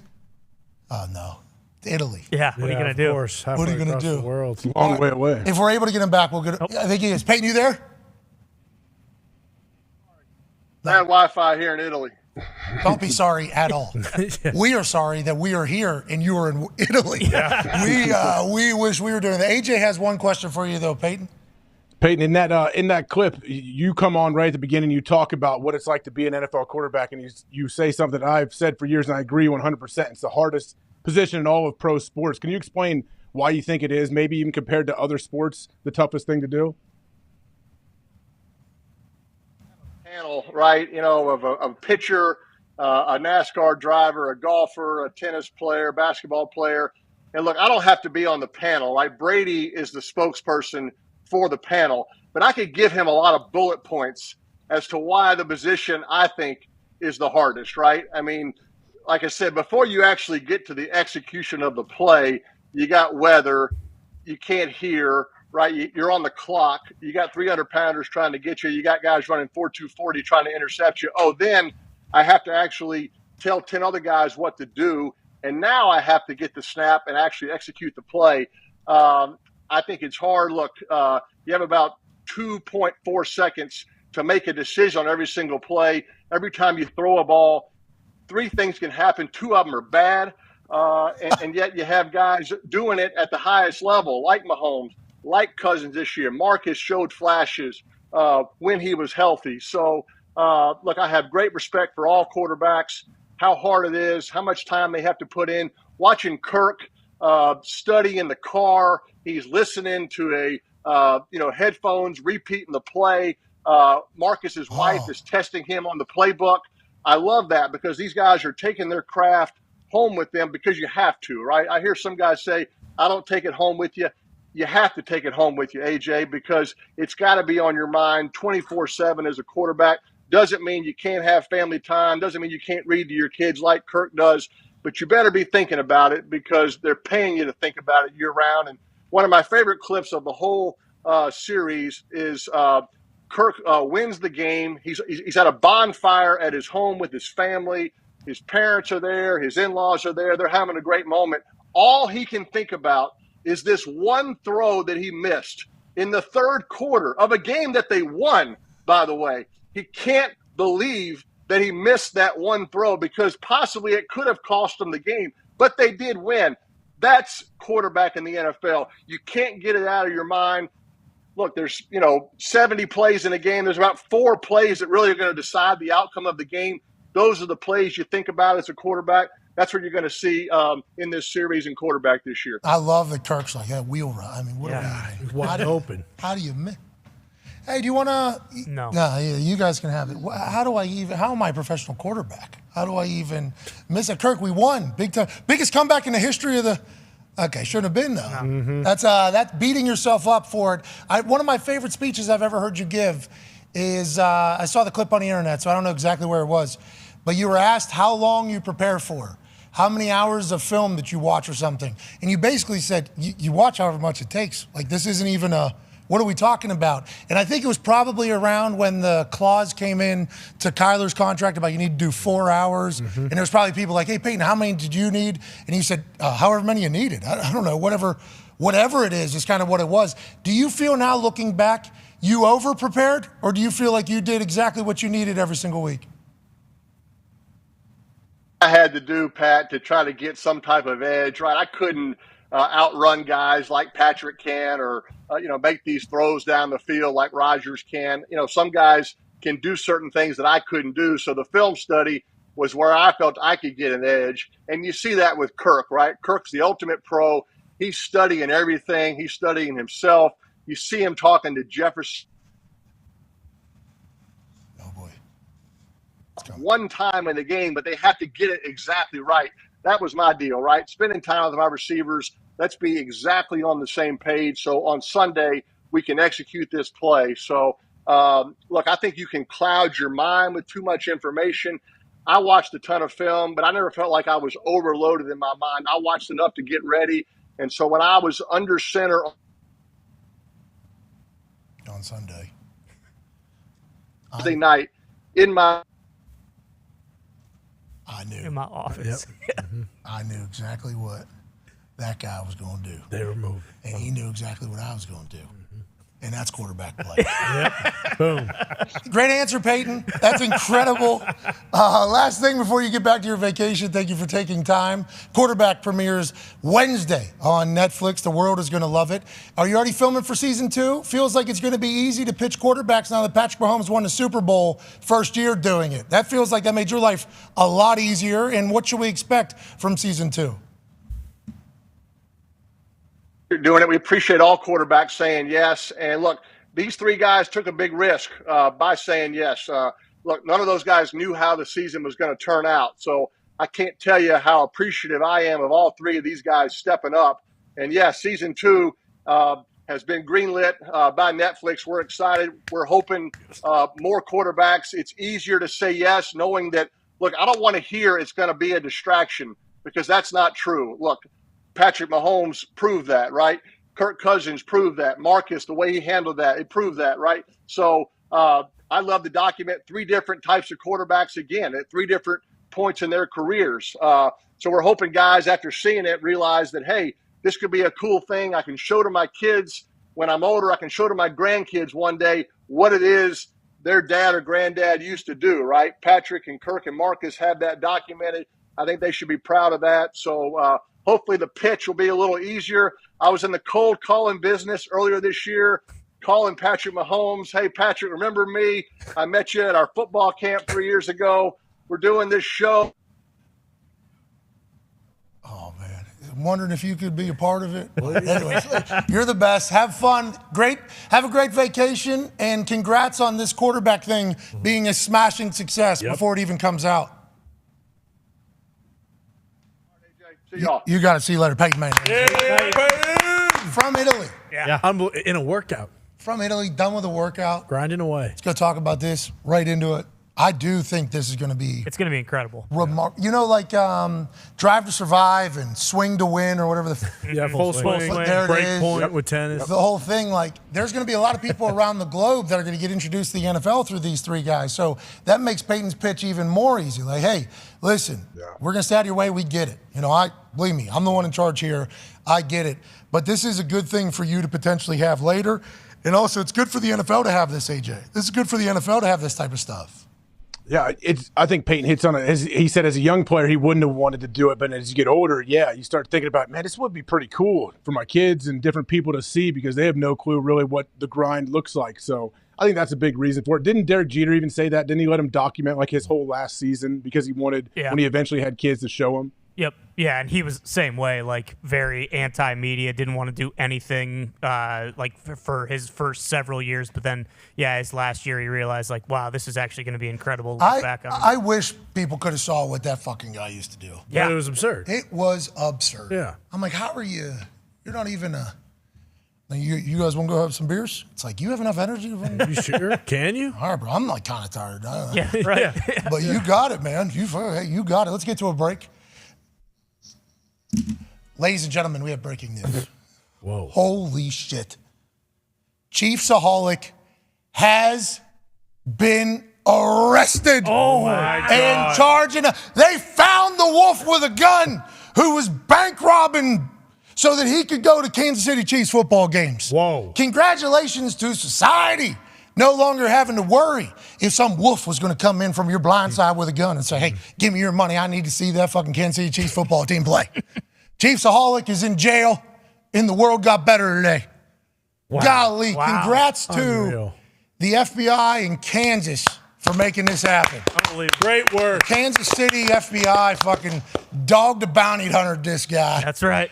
Beth Leland. What? The FBI Leland. Yeah. They took their paintball guns out there, and they found the wolf. He was howling, too, on his way in, AJ. He was not happy about it, and I do believe this is going to have a bad ending for Chiefsaholic. Yeah. Was it known that he had a firearm with him when he was robbing these banks? He was armed robbery. Yeah. He was armed robbery. Yeah, We didn't know if it was that real adds or a bunch of time, doesn't it? Yeah. Oh, yeah. Yeah. Well, also, jumping Bond. Yes. Yeah. Yep. That's another one. Yeah, he might go away for a while, huh? Yeah, and then when he's in there, he might get that Larry Nassar treatment. Oh, boy. Larry Nassar might be dead. Got him. In a jail. He might Hell be. yeah. Got shanked a few times. They said he's in critical condition. The prisoners from the jail said, we might have done wrong in the past, but Not as bad as this fucking guy. We're taking him out. That's what they were quoted as saying. So. Chiefsaholics in jail. Larry Nassar might be dead. We'll keep the sports updates coming on the other side of this 5-minute break. Hell yeah. Well done. Good day. It's good hosting. Mm-hmm. Foxy was disgusting earlier. Yeah. That guy's a scumbag, Tony. Okay, that's not what you were saying. Who? What? Oh, shit. He was like, oh, that sucks. Go green. No. Tony, we need way more maybe voice out of this one, please. way more. All right, That's why you put on. That's why you put on that green shirt. I'm kidding. He didn't say he didn't. I'm kidding. Tone's like, I thought he was going to, though. The undertones. I'm going to that maybe you should quote tweet and say How about that, Dana? Bro, how about, man. How about he was arrested in California thanks to Sheriff Placer, Lincoln Police, and FBI Sacramento. This joint investigation was conducted in partnership with FBI Oklahoma City, FBI Minneapolis, FBI Omaha, and FBI Memphis. This motherfucker was being hunted. Bobadar enjoyed a robust social media presence as a Kansas City Chiefs superfan. He was charged in Tulsa County, Oklahoma. Okay, got it. All right, anyways, people from all over were like, we think he got a banker in our place, too. So let's make sure we get him because we got some charges we'd like to send at this fucking armed wolf. Everywhere. He's supposed to get like 50 years in prison. Yeah. But he was from row at those games. He was. You remember when Patrick Mahomes against the LA Rams that night on Monday Night Football? Crazy. Chiefsaholic was like, shootout. I'm here. For the whole thing. Little did we know, 2.5 hours before that selfie was taken and before that game began, he was in. I need $1,250. Now. That seems like a pretty exact amount. That's what they cost. Yep. Front row. Actually, throw in $1,300. I want to grab a couple beers, too. According to an affidavit filed in support of the federal criminal complaint, Bobadar purchased and redeemed more than $1 million in chips from various casinos in Missouri, Kansas, and Illinois between April and December. He was getting a lot of tickets. This guy was buying lifelong season tickets for his Kansas City Chiefs. $1 million worth of tickets this guy was robbing banks to go get. Damn. It's a great movie about how you clean your money through casinos. That's how he laundered it. Super Bowl tickets aren't cheap. That's right. And with this dynasty, he knows. Exactly. There was a lot of football games he was going to have to get to. That's right. A lot of gas that was going to need to get paid for. Yep. Do you really need $1 million? Yeah. About to win 10 straight. Should have used SeatGeek. There you go. That's right. Yeah. He was buying all the red dot tickets on SeatGeek. These bad deal. Who cares? Ain't my money. Yeah. Who cares? Banks. Who cares? Thank you, Minneapolis. Bank One. We are now just 59 days away from the NFL football season. Let's go. Ooh, nice. And this is your reminder that the best ticketing app on planet Earth and the moon. SeatGeek is giving us $15 or 15%. Sorry. Wow. Could be more than $15. Yeah. 15% off all NFL tickets when you hit the link in the description below. Shout out to SeatGeek being the greatest ticket buying platform, literally, that you could possibly ever create. They have every ticket for every event that you could ever fathom. They also scan the internet. They got one of those AIs. That's right. Scans the internet to make sure that what you're buying is a good ticket. They will give you a little red dot saying, hey, there's a bad price for this particular ticket here. Okay, do not buy it. They'll give you a green one. Hey, good price, good ticket here. You will never get catfished, and they will always have your back. That's right. They're the best. Right now, 50% off all NFL tickets. Get them as a gift. Get them for yourself. Buy them for maybe your friend that robs banks. Yeah. That would help them. Yeah. Instead of robbing a bank, I'll get you a ticket. 15% off at the link below from our friends at SeatGeek. Be a friend, tell a friend something nice. Take 5.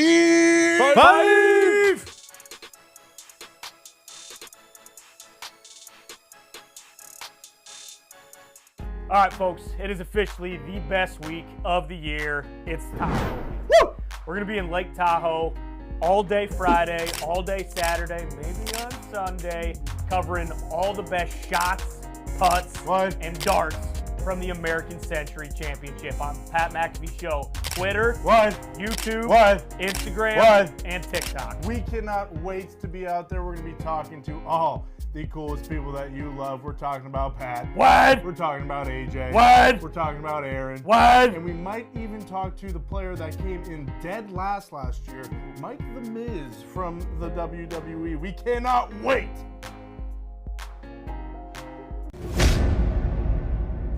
Hey, that ain't gonna help, Miz. That ain't gonna help. That's gonna do nothing. He was a 3-sport athlete at Plum High School, where his volleyball team was in the mix for a Section 3 title. Making his Lake Tahoe debut for the brand, McAfee!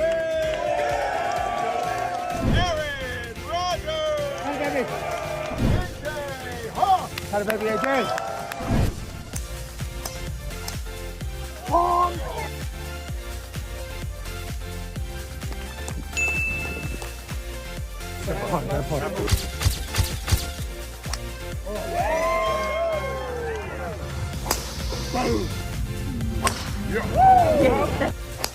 Yes! Yeah, baby!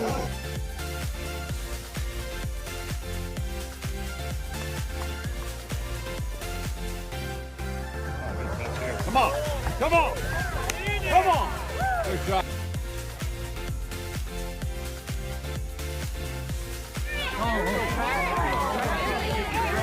AJ, you got one of these? Got about 12 of these. That's not real.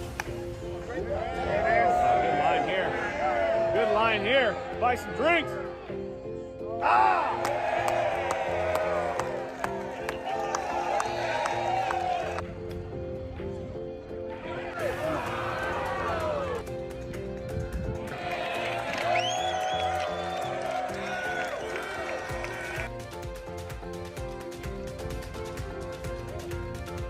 Great putt.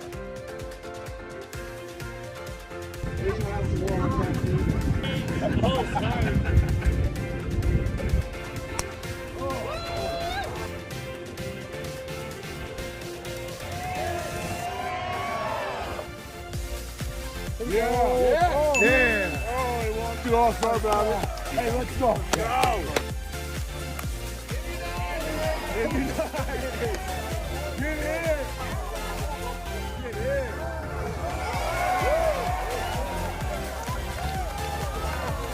Come on. Here we go. Yeah.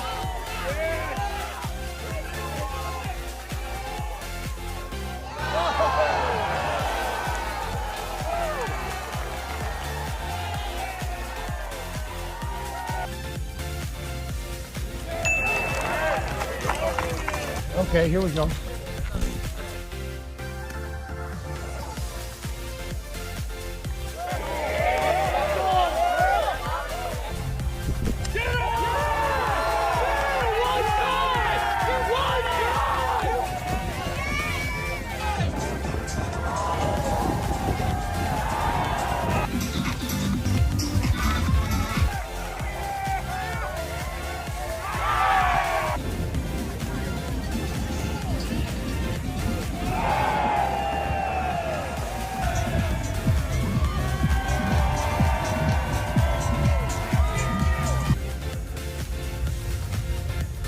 Our American Century Championship coverage rolls on here from the back deck of Edgewood Tahoe. How about Pat McAfee stopping by, man?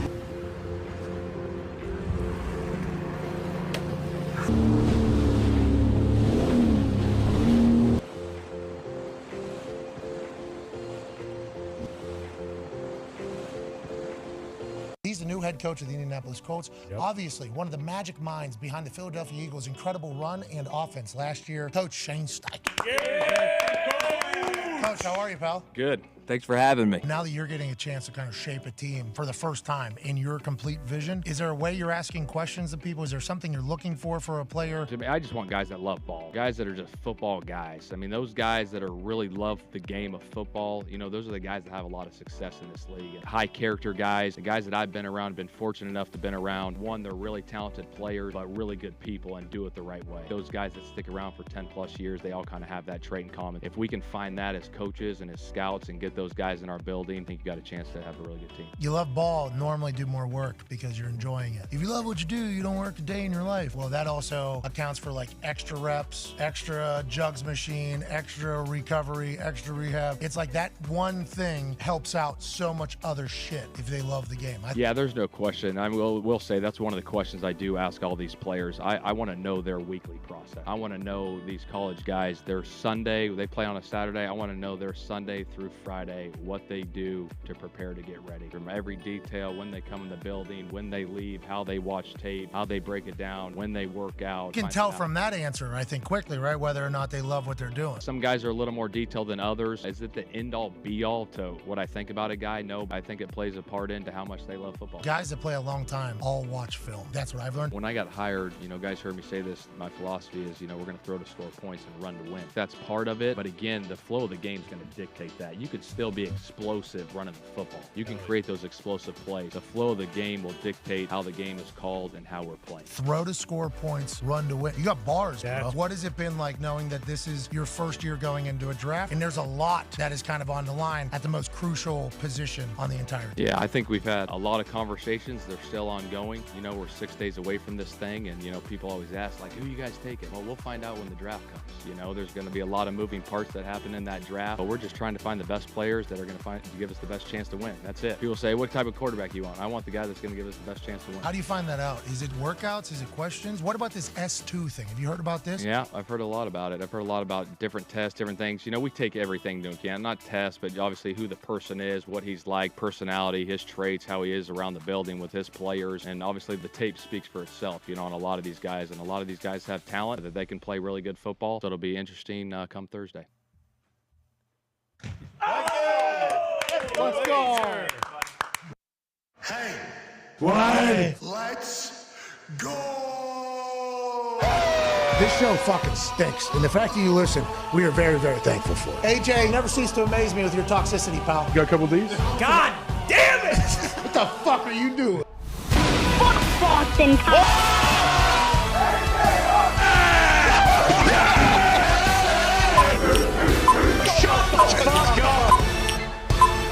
Hello, beautiful people.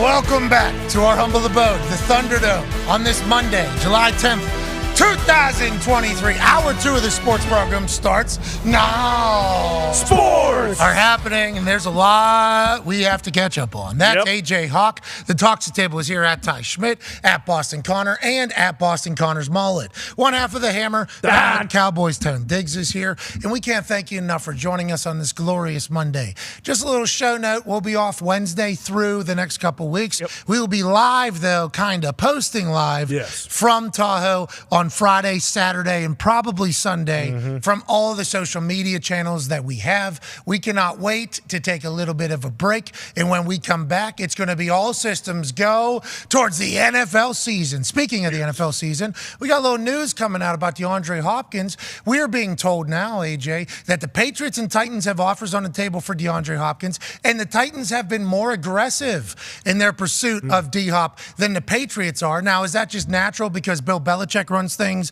in New England? We're not going to be too thirsty. And maybe the Tennessee Titans' new GM obviously need a weapon after the A.J. Brown trade a year ago, and they sent him to Tim McGraw. Are they more? What do you think here? I think him at the Titans makes a lot of sense, especially if you're a Titans fan or a Titans GM, A.J. Hawk. Yeah, it does. But if you're D-Hop, which place gives you the best chance to win a ring this year?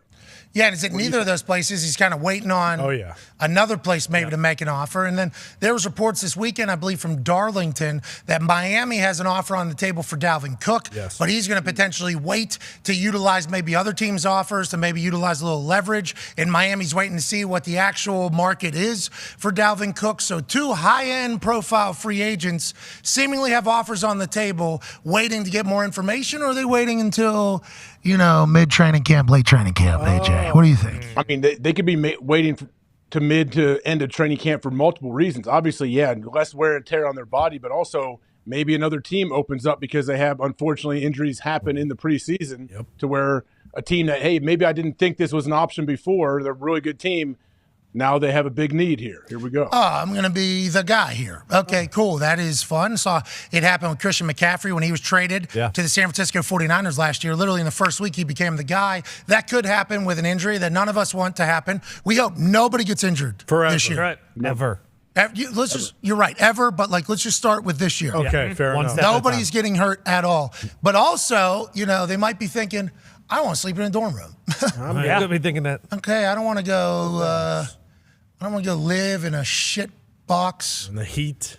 Dude, 10 hours worth of meetings and practices every single day. I don't think so. Have people checking to see if I'm in my room or if I'm eating breakfast at the right time or that I'm doing anything. That's another reason, maybe, AJ, but I'm assuming it's much bigger than all that type of stuff, AJ. It's much bigger than that. Yeah, I figure like with these guys though, yeah, money is definitely part of it, but it's not the most important part. They want to go somewhere. I have a chance to win a championship, and it's going to be a good fit for you. At this stage of their careers, we both and at this stage of the NFL calendar, I think we all assume that is the case, but maybe they get broken off. Odell Beckham Jr. got paid when we didn't think he was going to get paid. Yeah, and that's the only reason I think that the Patriots are still in it, because obviously they have the most money, especially in comparison with the Titans, because they could give him, 15 to 20 over the next 2 years, and, he can come in, knows the system with Bill O'Brien. Still not sure on Mac Jones, I'm sure, but still would be an easy fit. I just don't see him going to Tennessee or New England, though, just strictly because, you think he's going to be a Buffalo Soldier? Remember, he had that on his Instagram story? Yep, I think he's going to be a Kansas City soldier. I just don't understand why. Dude, the Kansas City Chiefs need another weapon. Okay? I saw Tony in a really cool video this weekend. Oh, yeah. Just talking shit about the Giants and the Giants fans and everything like that. Only saw his grill talking, didn't really get to see anything else. Here's Tony, who obviously had the massive punt return in the Super Bowl that set them up to put the game away, but also a man who was being named the next Tyreek Hill whenever he was coming out of college. And he goes to the Giants. Nothing. No. And then obviously he goes to where Tyreek Hill was and becomes a weapon immediately. Here's what he had to say to some Giants fans that were hating on him. Many New York fans mad at me, like, I really give a fuck. Like, I don't hold a record over there. That's like, awesome. Y'all championship ain't older than my niece and nephew put together. Like, shit, bro, that's on y'all and y'all GM. I don't really give a fuck. Shit, Buddy traded me. I just made my move, went with my move and made something out of it. Now I got this ring. Now niggas mad at me. Y'all can't get mad because it ain't no blue ring. It's a red one with a K and a C on that bitch, and I love them folks. Hell yeah. I love that man. Yes. Yeah, I didn't know that's how he spoke or how he operated. We would like to let old KDT, I believe. What is his rap name? What is his rap name, Bruce Brown? Do we know? Do you remember what? Young Joker. Okay. If you listen to the lyrics, I mean, it's clear that he's a great guy. What's that? Yeah, he's actually talking. If you listen to lyrics of that video, he's talking to you, Bruce Brown. Yeah, he is. I mean, I'm happy for him and all the success. Wish him nothing but the best. What did the lyrics say, Bruce? Why did it trigger you so much? Yeah. What did he say? What did Young Joker say? It's been a while since I dove in. I can dive back in. People are saying. Is that what you said? Spinning a narrative. When he was missing at OTAs, it was a bit of a narrative out there. Oh, okay. Anything else? Anyways, Giants fans should be happy. Yeah. They got a Saquon issue that hasn't been figured out yet. Right. Nope. They got a quarterback that locked in for the long term. They got a coach that seemingly understands football. Yep. Dexter Lawrence locked in for the long term. Man, they had Tony, though. That'd be good. Oh, that would help they a lot. could use him. Right? I'd say. Dayball was like, this guy just won't buy into the culture. What do we think it is? He's hurt all the time, too, remember? And then he got there. but that was James Harden. That's the thing, is then he got to Kansas City. He's like, you know what? I actually feel pretty good now. Yeah, I'm sure And he's I don't awesome. think he missed a game the rest of the season. No, and he got the ball. A lot. Scored a lot of touchdowns. What was that thing called? Cheeseburger. Yeah. Cheeseburger. Yep, cheeseburger. Yeah, well, we're gonna put a play in. What do we want to call it? Cheeseburger, obviously. We've already had cheeseburger before. Yeah, forget those cheeseburgers. This is a new cheeseburger. New. What's this cheeseburger? Well, it's like the Tyreek Hill cheeseburger, but it's the newer model. It's Tony. We're just gonna have him running a little thing over here, and he's throwing the ball, and it'll be a touchdown. Yep. Simple. Because we're the fucking Kansas City Chiefs, and that's all we do is score touchdowns with weapons. If they were to get D-Hop, obviously they lose Juju Smith-Schuster to the New England Patriots. That's right. So there is a hole, I guess, in their offense, but damn, the rich would get richer, and every other NFL fan base would say, why not us? Why not us? They need him. They need them. I think so. Go ahead. Yeah, because they have Kelsey, who is a number one wide receiver, number one tight end, whatever you want to call him, he is. But they don't have, sure, Kadarius is a great little gadget running around and stuff like that. MVS, right? Yeah. Sure. MVS is He's a great number 3. Sky Moore, they said, is playing really well, but also kind of D-Hop like fits Tony. right in there perfectly. Yeah, and I think that now, granted, nope, not getting into it. What's that? Well, granted what? I think the Chiefs work. Oh, yeah. You know what I mean? Like, sure. I think it's like it never gets talked about. The Patriot Way is always talked about. The Patriot Way, the Patriot Way, the Patriot Way. It's like the Chiefs have shirts tucked in. Mm-hmm. We got shirts tucked in. We got socks perfect. Pros. We're here 10 minutes early. We're doing this. We're doing that. We're doing that. The attention to detail, obviously. They're in the middle of another dynasty. The attention to detail has to be real. Is that something that D-Hop wants to sign up for? Well, I guess he went on a trip to the Patriots, so he doesn't care. You know what I mean, AJ? I'm sure he'd be fine. I mean, it's amazing what people are willing to do when you're a part of like a great culture, a team that wins and expects to win. I think like that really it makes everyone buy in instantly. I feel like. Yeah, like when you could win, you'll do it. Yeah, you look around like why would I not? Like, yeah, it's just easy to kind of fit in and be like, yeah, okay, cool. This is how we do it here. Like we're true professionals here at this operation. Yeah, and this is like whenever we talk about any of the Belichick coaches going somewhere else. And they try to immediately be like, "Oh, we're doing this. You're doing this. You got to do this." Better have that resume. You got to have that resume to start that right away. Or you better win. Yeah. Yeah. Or instantly. else you lose 2, 3 games, 4 games. It's gonna be like a little different than New England, isn't it, pal? Yeah. Why don't you fucking pipe down a little bit? Okay, let's. You know what I mean? Let's go ahead and slow our rolls so we don't offend every player so that we can maybe get to games every single Sunday. Anyways, congratulations to all parties. Yeah, absolutely. D-Hop and Dalvin have offers, which is good. They're not going to be out of work. No way. Neither of them seemingly are going to be on the Colts, though, which I don't. Yeah. Well, I don't think anybody who's like a premier free agent for a while is going to be on the Colts. Yeah, they are. Well, I don't think that's going to happen. Yeah, it is. Yeah, let's just hope they keep their good players and their good players keep playing good. Well, our good players are who? Yeah, exactly. You know, because they have all become one and the same. Yeah. But the thing about them, all of them could be good. That's right. Now, the only issue is we got guys betting on games in the locker room. Yeah, but also he's trying to make money. New coaching staff, though. New coaching regime. staff, new regime, new quarterback. New everything. New building. Yes. Think about all that was going Maybe on. D-Hop comes to the Colts. Maybe You know what? All that was going on in that building, and that guy just got hired right away. Who? What? What are you talking about? Who? The guy that coaching the Panthers? He had a lot going on in that locker room. Oh, Coach Frank Reich. Yeah. What are you alluding to I here? think what his was going players on? were gambling. What? Either on or against the team, probably against. Seems like if you're betting on over-unders for running backs. Jeez. And then there was rumors about, were people showing up late? I don't know. Did they fucking stop trying? I don't know. Let's hire that guy. The NFL's best. NFL's the best. Yeah. Lucky to cover it. That's right. That's Love exactly it. right. So close. Somebody said last week, Lombo said, look out for the Panthers. Yeah. That's He what said, look out for the Panthers, which would be a surprise to everybody. But I did hear some people in that NFC South say, our division is shit. Okay? We should be able to do what we can do. I believe it was Carlton Davis. Yeah. Carlton Davis of the Tampa Bay Buccaneers. He said, yeah, we lose out on Tom. Big whoop. Okay?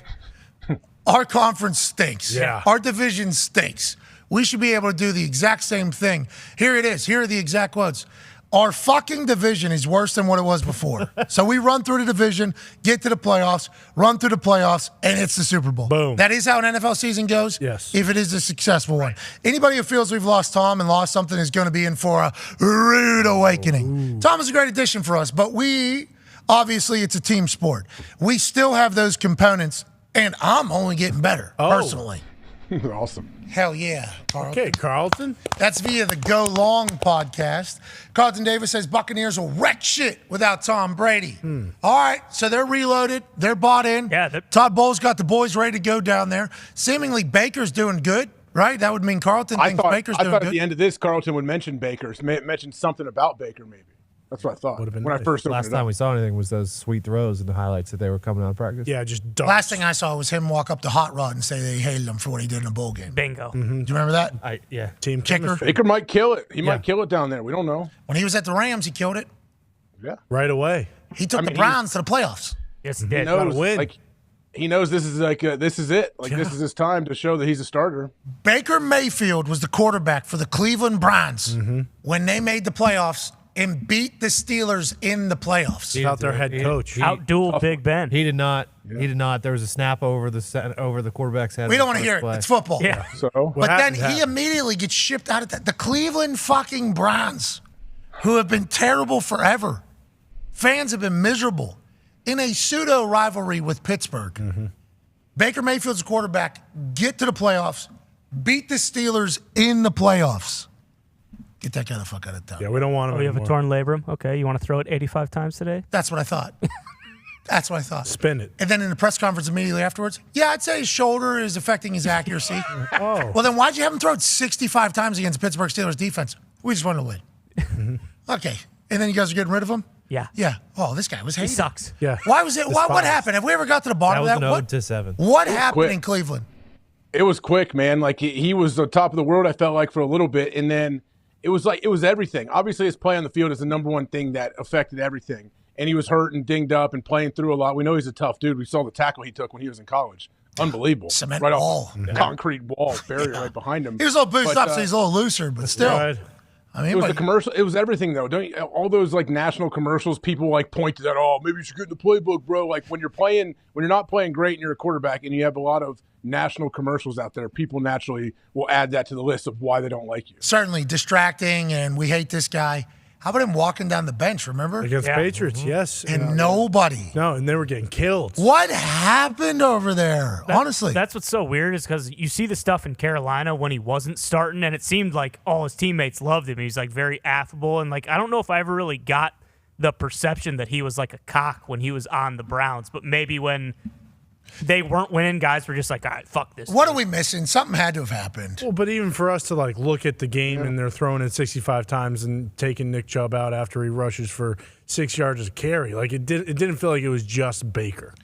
Yeah, but then Baker's the one shipped out of town. Exactly. He's the one that gets the spotlight, I think, because of those national commercials and all that other stuff. Well, OBJ got the hell out of there, too, because that place is a dump. They won one playoff game. They thought they won their Super Bowl, and then everything went downhill from there. That guy's from Pittsburgh. He's been taught that exact thought literally since he was a child. But maybe the Odell Beckham Jr. thing is what spiraled it all. Yeah. You know, like maybe Odell Beckham Jr. is like, what do you see this tape my dad put together? You know, in the locker room? Yeah. And in the locker room, big OBJ fans are like, this motherfucker's trying to lose. Hold the phone. So then they start asking him, and then maybe that's what it was, AJ, honestly, because that was certainly a big part of Also, it. the way you've seen Stefanski and OBJ and the aftermath dapping each Oh! other up. Hey, seems like Stefanski and Baker hated each other's guts. Yeah, Stefanski was rolling old Bakey out there. It was, but it wasn't a certainty that they were getting Deshaun Watson either. It's not like that was a done deal. They were just like, all right, Baker, you suck. Get the fuck out Not of here. you. Anybody but you. Yeah, we'll figure it out. Didn't we win the playoffs? Yeah. Yeah. Yep. Well, you- I mean, Yeah, because they already had Jacoby. I think, and it was already. Yeah. Assumed. So maybe Baker kills it. I hope he does. And maybe the honeymoon phase that he's currently in with Tampa, that he was in with LA, that he was in with Carolina, will be one in which he operates differently than he did whenever he was in Cleveland. So maybe Tampa's back. Down there in the NFC South, though, a lot of crop football seemingly looking at the season, AJ. Yeah, it is. I mean, let's see if he can get out to a fast start. I mean, everyone loves a comeback, don't they? Don't you think people will be big Bake fans if he comes back and starts lighting it up? Yeah. Yeah. Oh, they are the. I mean, I'm not saying it's going to be overwhelming, but I think people love to see. It's like not like Ricky Fowler in golf, whatever, but similar thing. Like guy's big name dude, first pick, and then he kind of makes a comeback and establish himself somewhere else. And I think people will be pumped. And that's the whole entire, or not the whole entire, but a lot of the division. It's like Derek Carr. That would be another comeback story with the Saints down there. Could you imagine Derek Carr does good down there? Yeah. I can't get into this fucking Is thing. Peyton going to follow him around? Derek Carr would be a good one this year to follow. That would Well, if they're going to follow anyone, it better be Aaron Rodgers, because that would be the perfect person to have at a very different point of his career than Think any he'd other be open to quarterback. I don't know. After Patrick Mahomes just won it. It's Peyton. Peyton Show him pitching sitting it. at home. Be awesome wherever he's living. Showing him like going home afterwards, watching his iPad, watching like a live stream of the whales at his Malibu house. That'd be cool. Reading Dr. Joe Rogan monologue on Instagram. Doing that, yeah. Yep. Getting some research in. Doing jiu-jitsu with Lex Friedman in his living room, probably. Yeah. Doing Lex is ayahuasca. rolling with everybody, ain't he? Yeah. How about Dana saying he's black? He's allowed to say that. Who cares? Yeah. Too fucking Who? I bad. didn't see this one. Oh, people upset? Oh, of course. Fucking of course. It's fighting. They can say whatever the fuck they want. Just the fight business. Okay? Eat shit. Please. Next question. So good. He's a maniac, bro. I know. He is. Amazing. Those moments where he's sitting at a desk and he has a microphone, he lives for it. Oh, yeah. I mean, he is absolutely ready to go at all times. There was a moment, UFC 290, that ended International Fight Week this past Saturday in Vegas. Stars were at. They were. Stars were The humans that were there was certainly a spectacle on the internet and everywhere else. But Israel Adesanya, Izzy, went into the ring, into the cage, to confront a South African man who is a UFC fighting champion named Dricus du Plessis. Yeah, and there was a conversation about, Africa, Yeah. because South Africa, I do believe there's parts that potentially, a little different. So that happened. Yep. And then obviously Dana gets asked about it. And they're like, the racial undertones. And then did I miss something? What are you talking about? What happened? What am I? And then the writer who asked the question was like, well, there was certainly some. Yeah, Israel said the N-word several times. He's black. Who fucking cares? Joe Rogan said it. I mean, because you're out there, Dana. Oh, man.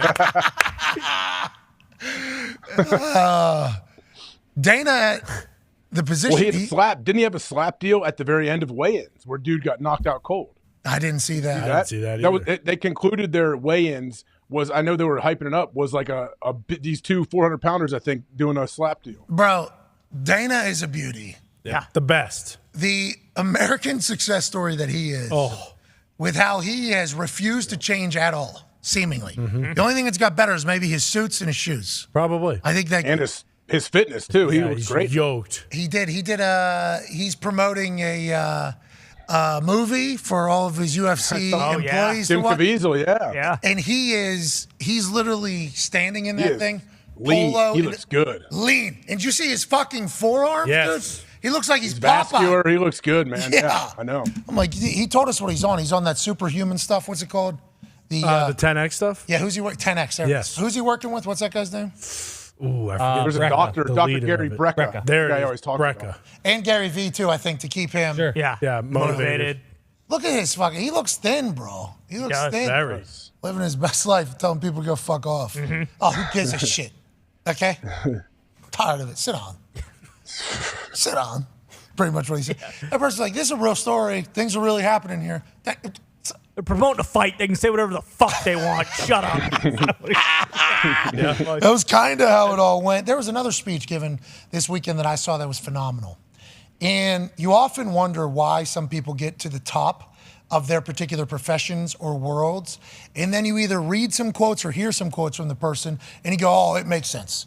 And obviously, the greatest college football coach of all time, and we all can agree to this, is Nick Saban. Now, whether the torch has been passed to Kirby Smart and Georgia's about to do that, that is obviously a conversation piece that we will all be having all college football season. But listen to Nick Saban talk about kind of the state of the world right now and also just life as a whole. Nick Saban's a fucking dog. And when he starts speaking, especially whenever people that are at the top of their profession start speaking, we should listen every once in a while. This is certainly one of those quotes. We kind of have a younger generation now that doesn't always get told no. They don't always get told this is exactly how you need to do it. So they have this illusion that they have all these choices. But the fact of the matter is if you want to be good, you really don't have a lot of choices. Because it takes what it takes.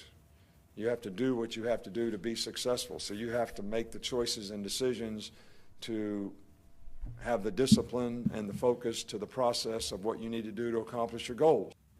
So whenever he's talking about that, it's more than just football. He's talking about life as a whole almost. Like, hey, if you want to make it, this is what it's going to require. Now, if you don't like that, I'm sorry. Yeah. But that means you're not going to make it. Bingo. It's fascinating because the old school teaching is hopefully coming back. And I don't want to say Deion Sanders is a big picture of that, but I feel like we are getting to a point where the world is kind of recognizing like, oh, we kind of been fucking up a little bit it seems like there's a little bit more accountability is actually okay and is actually needed in the development of humans while we're creating members of society. So I'm pumped that Saban said that, AJ. Pumped about it. I mean, yeah, anytime he starts getting off and talking about more than just football, which is what this is, just talking about humans, basically, it's cool. And I'd like where he said too, like they're not told exactly how they want something done. Like people aren't. I got what I took from that was people are just allowing them to half-ass things or not to do things perfect. And that's when it comes to football. You know, we talked about it, like the Kansas City Chiefs. We know like they have crazy attention to detail every single day. How you do anything is how you do everything. The old cliche, which I believe 100%. I didn't always believe that when I was younger. I'd be like, oh, this is stupid. What are we doing here? This is dumb. And it's easy to get into that mindset. But then when you're around teams that are really good, you're like, okay, yeah, I get it. I understand completely what that means. That how you do anything is how you do everything is such an incredible quote. And to your point, the first time I heard it, I was like, relax. Okay. Yeah, me too. When I focus on things, I'll focus on things. But all that quote is saying is like, there's indicators on whether or not this person's a turd or not. Like when the big moment comes, we can tell whether or not this person's going to show up. How do we know? Well, do they touch the line whenever we're running? What do you mean they touch the line? They're a half inch off. It's like, that's a mental decision to be You can't work hard only when you feel good. Like that's just not possible. Bingo. But I'm talking about like the line touching. Like that's a mental decision, right? That is only this much. I missed it by half an inch. No, mentally you chose to miss it by half an inch. Everybody else had no problem at all touching it, but you literally cutting corners here. Not cutting corners, only half an inch. And then lo and behold, a little bit later, what's this person? Well, not eligible. Why? Because they didn't do their fucking homework. Or they didn't do this. What else did this person do? Oh, they jumped off sides. When a massive moment happened. Why? Well, because they don't care about the little things. You know, little things lead to big things. They say take care of the little things, big things will take care of themselves. How you do anything is how you do everything. All these fucking cliches, turns out, as you live, are like, oh, those things are actually pretty valid. That's true. No secret. There's no secret. That's the thing. Like, there's no secret to success, and it doesn't guarantee somebody's success if they do all the things right and they do everything. But you can definitely guarantee that you'll like maximize whatever your potential might be if you do all those things. Yeah, and you just need to be an optimistic otter.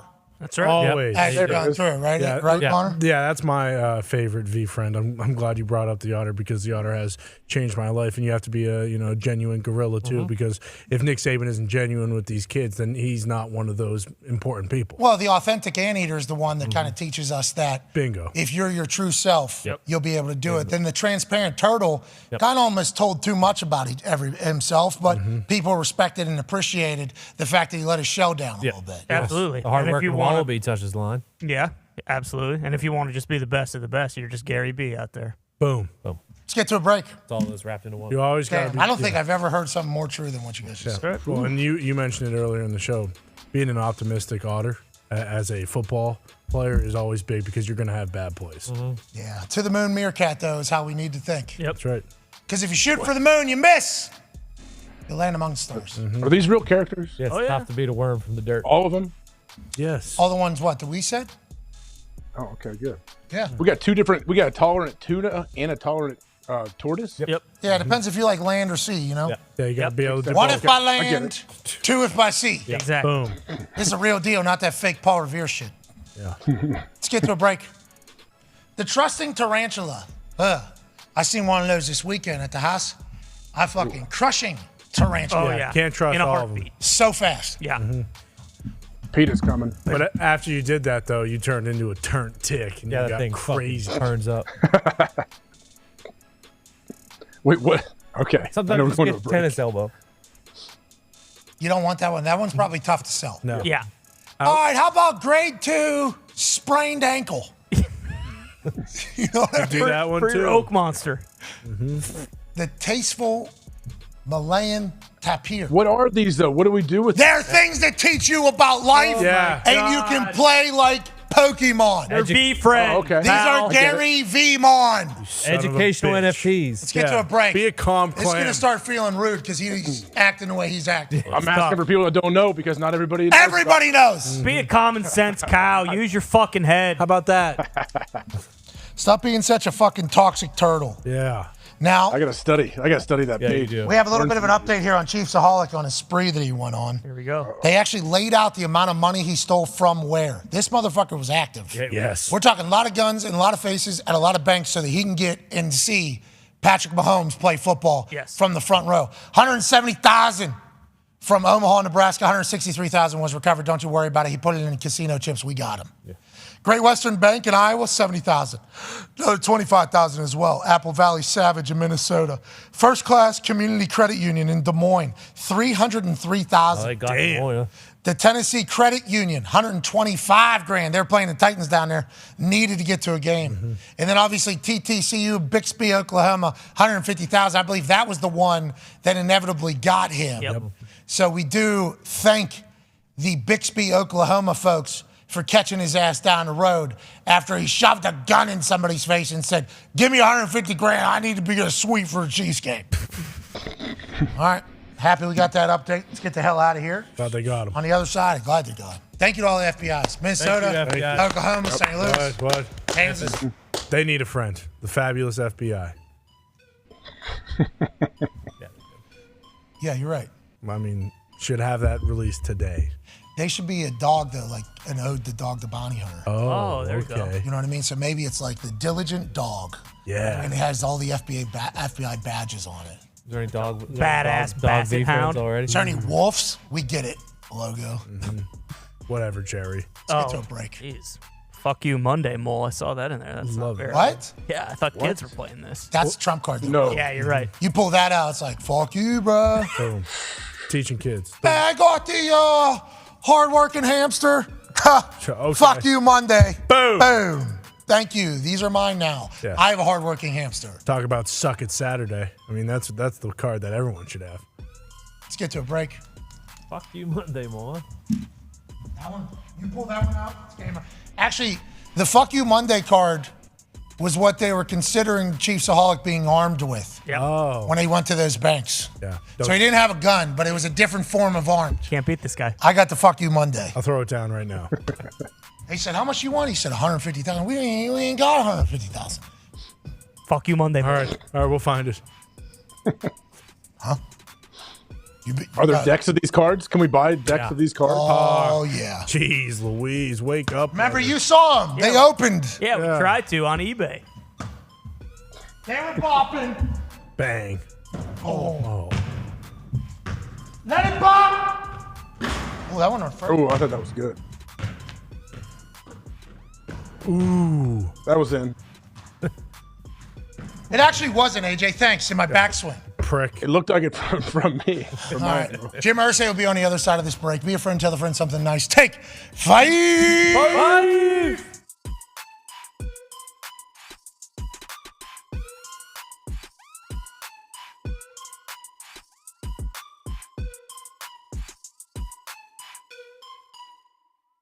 All right, folks, it is officially the best week of the year. It's Tahoe.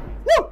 We're going to be in Lake Tahoe all day Friday, all day Saturday, maybe on Sunday, covering all the best shots, putts, and darts from the American Century Championship on Pat McAfee Show. Twitter, YouTube, Instagram, and TikTok. We cannot wait to be out there. We're going to be talking to all the coolest people that you love. We're talking about Pat. What? We're talking about AJ. What? We're talking about Aaron. What? And we might even talk to the player that came in dead last year, Mike the Miz from the WWE. We cannot wait.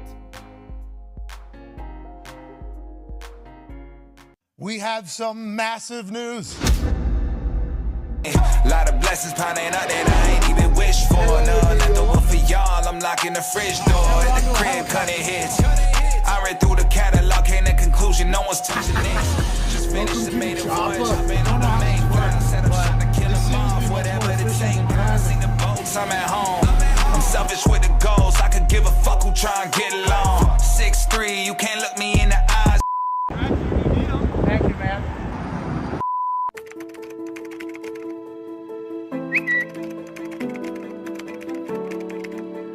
Welcome the incomparable Pat McAfee.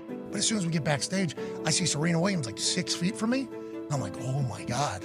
Hello, hello, hello. You look fantastic. Massive room. Did not expect to see this many incredibly important humans to the media world. And then all of a sudden, guess who pops by? Ryan Seacrest. Bro, Ryan Seacrest, how are you? Congratulations. Legend, bro. And holy shit, Ryan Seacrest is here. Honestly, your work ethic is something that people Thank you. like me really inspire you. Why am I here? Great question. Sweet cowboy hat. How you doing, dude? Makes me look thinner. The Kardashians? Bullshit. Come out of the elevator? Hey, good luck out there. My show, my guys and I will be joining the ESPN universe. And we are so incredibly pumped, honored, and thankful to be doing that. And a lot of people are wondering, why would you ever want to do that when you run a couple $100 million valued company with full independence and the ability to kind of do whatever I want, whenever I want, with my crew that is one of the hardest working group of men on this earth. And it's because I had the incredible opportunity over the last 2 months to chit chat with the leadership at ESPN. I go up to a lounge, Alex Honnold, the guy that was climbing? Yeah. I'm like, holy fuck, that's that guy who just hangs off the side of cliffs or whatever. And I think the future of sports media is certainly something that we're kind of creeping in on. Digital has become an influence. It has the structure. It has the ability to reach millions and millions of people. Dan Orlovsky, after his riveting performance on the stage, which it was, gets a Shirley Temple. He comes, no, he got wine. Okay. Wow. The future obviously says that linear television is going to be dead. ESPN, the channel, won't be able to exist, but when is that? Is that a year from now? 10 years from now? 20 years from now? Can we get to 25, maybe 30, 35, 40? By that time, I'm 65, 70 years old, and I've completely missed out on the powerhouse that is ESPN Linear. So when I was talking to Jimmy and Burt Magnus and the Bob father, Bob Iger, somehow got a chance to be in his office for an hour and a half in Burbank. That was bananas. He's now talking, I think, to the leader of France. Dumbest life of all time continues. But they all very much understood that we need to embrace both what tomorrow is and what today is. And I have the exact same vision. Then Joe Buck, Troy Aikman come walking in. I'm very thankful to announce that we'll be on ESPN, ESPN Plus, the ESPN app, and for the first time, I do believe in all of sports media, we'll be live on ESPN's YouTube at the exact same time. Jimmy, Burke, Bob understood that 98% of male Gen Zers use YouTube on a daily basis. So being live there and on ESPN, we should be able to reach the entire world, hopefully, if I don't fuck it up, which I might have just did by saying the F word in this room right here. You met the real DeMar Hamlin, not Michael B. Jordan. Are you sure? Not the actor, not the clone. How's the upfronts? He is in Disney movies. His clones look exactly the same as real people. That's the actual clone type. It is an incredibly special time for me. This is my first time out of my house in 2 weeks. My wife and I actually, boom, first baby. She just started farting 2 days ago. Real deal. That was a game changer. But my wife, my baby, my guys, and everybody that I know are honored to be a part of the ESPN family, and we hope that we'll be able to work with all of you. Cheers, and have an incredible day. Good, man. How you doing? You good?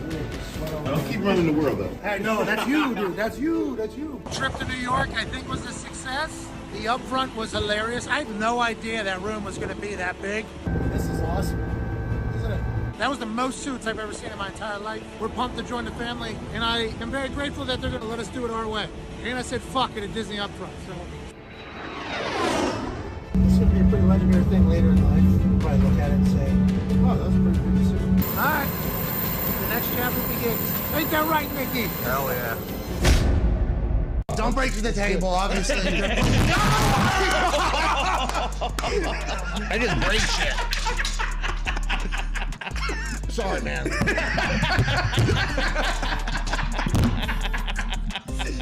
Somebody came sprinting behind the barrier and tried to spear him. I fucking dare somebody. Oh, no. I dare the next fool. Ass kicking. What? Saudi Arabia. What? Riyadh. What? Taking a jet plane. What? All the way there. What? All the way back. What? On the way back. What? WWE champion. Hey, you shit! Hell yeah!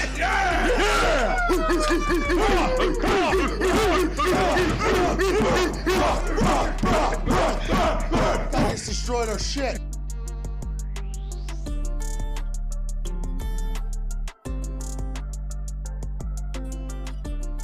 Hey. What? Let's go. This show fucking stinks. And the fact that you listen, we are very, very thankful for it. AJ, you never cease to amaze me with your toxicity, pal. You got a couple of these? God damn it! What the fuck are you doing? Fuck Boston.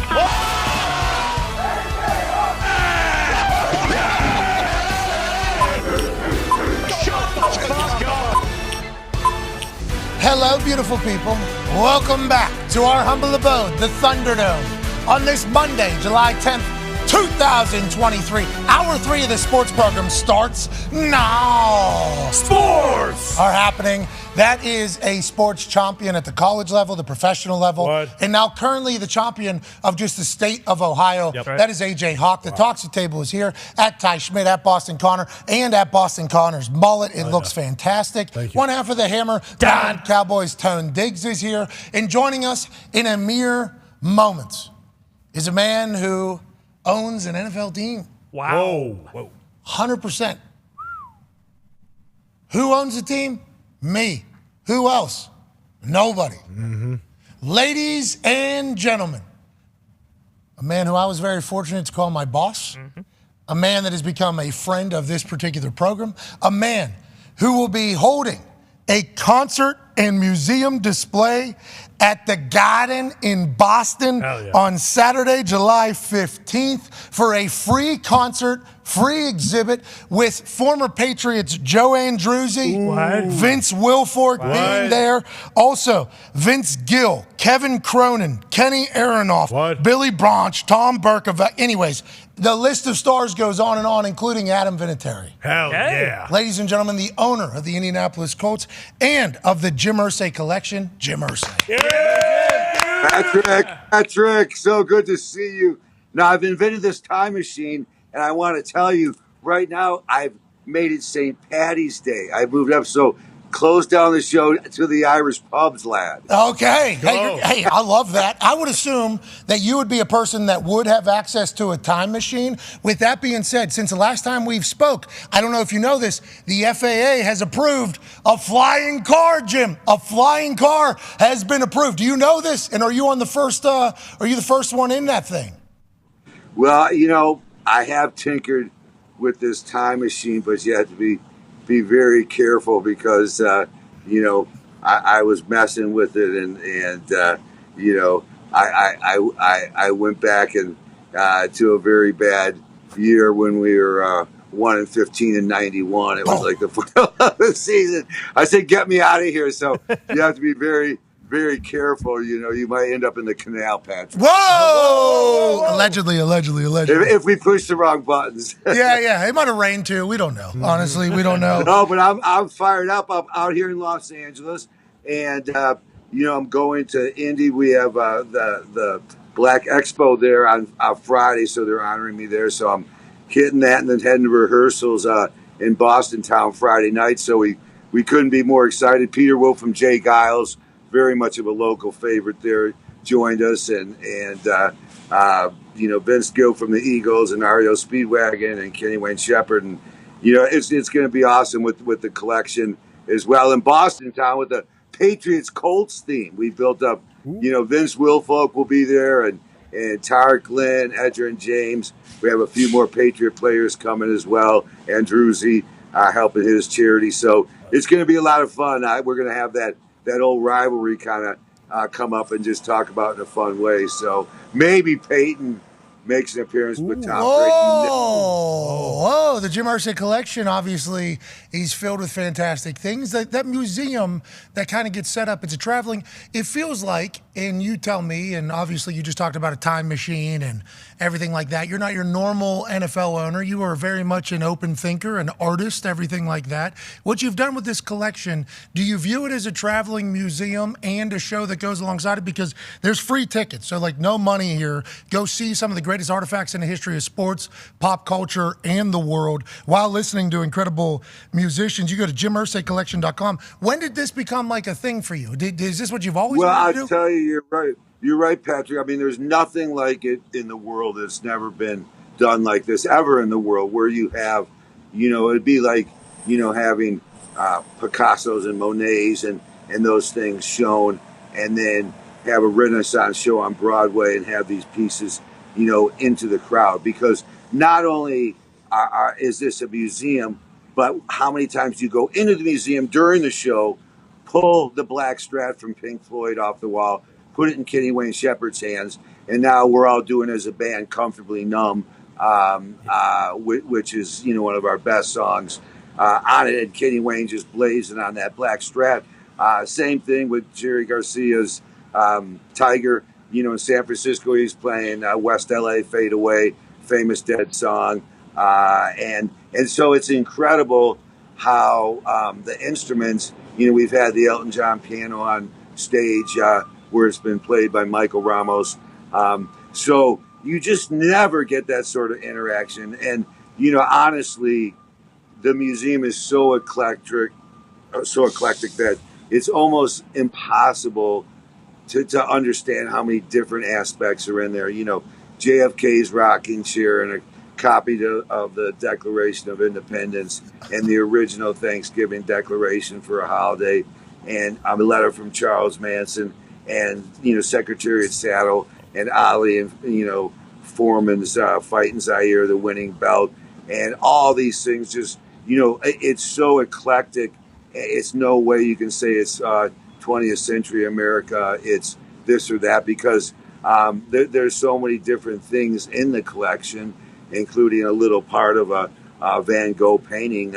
There's so many different things in it. So I mean, when you come, Hunter S. Thompson's Red Shark from Fear and Loathing in Las Vegas. Some people remember it from the Johnny Depp movie.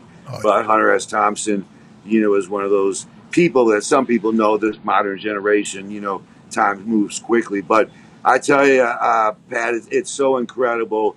And, of course, a ton of football stuff, sports stuff there. Jackie Robinson's bat and, Ali's robe that he first changed from Clay to Ali. And just unbelievable, his Ali's shoes that he fought in against Frazier in the Thrilla in Manila. So it's sports, it's entertainment, it's politics, George Washington letters, Abraham Lincoln letters. Just really, it started 25 years ago, and it really started again with a huge piece in there. Don't forget, the On the Road scroll, 119 feet long. Jack Kerouac, the most famous Book of the Beats.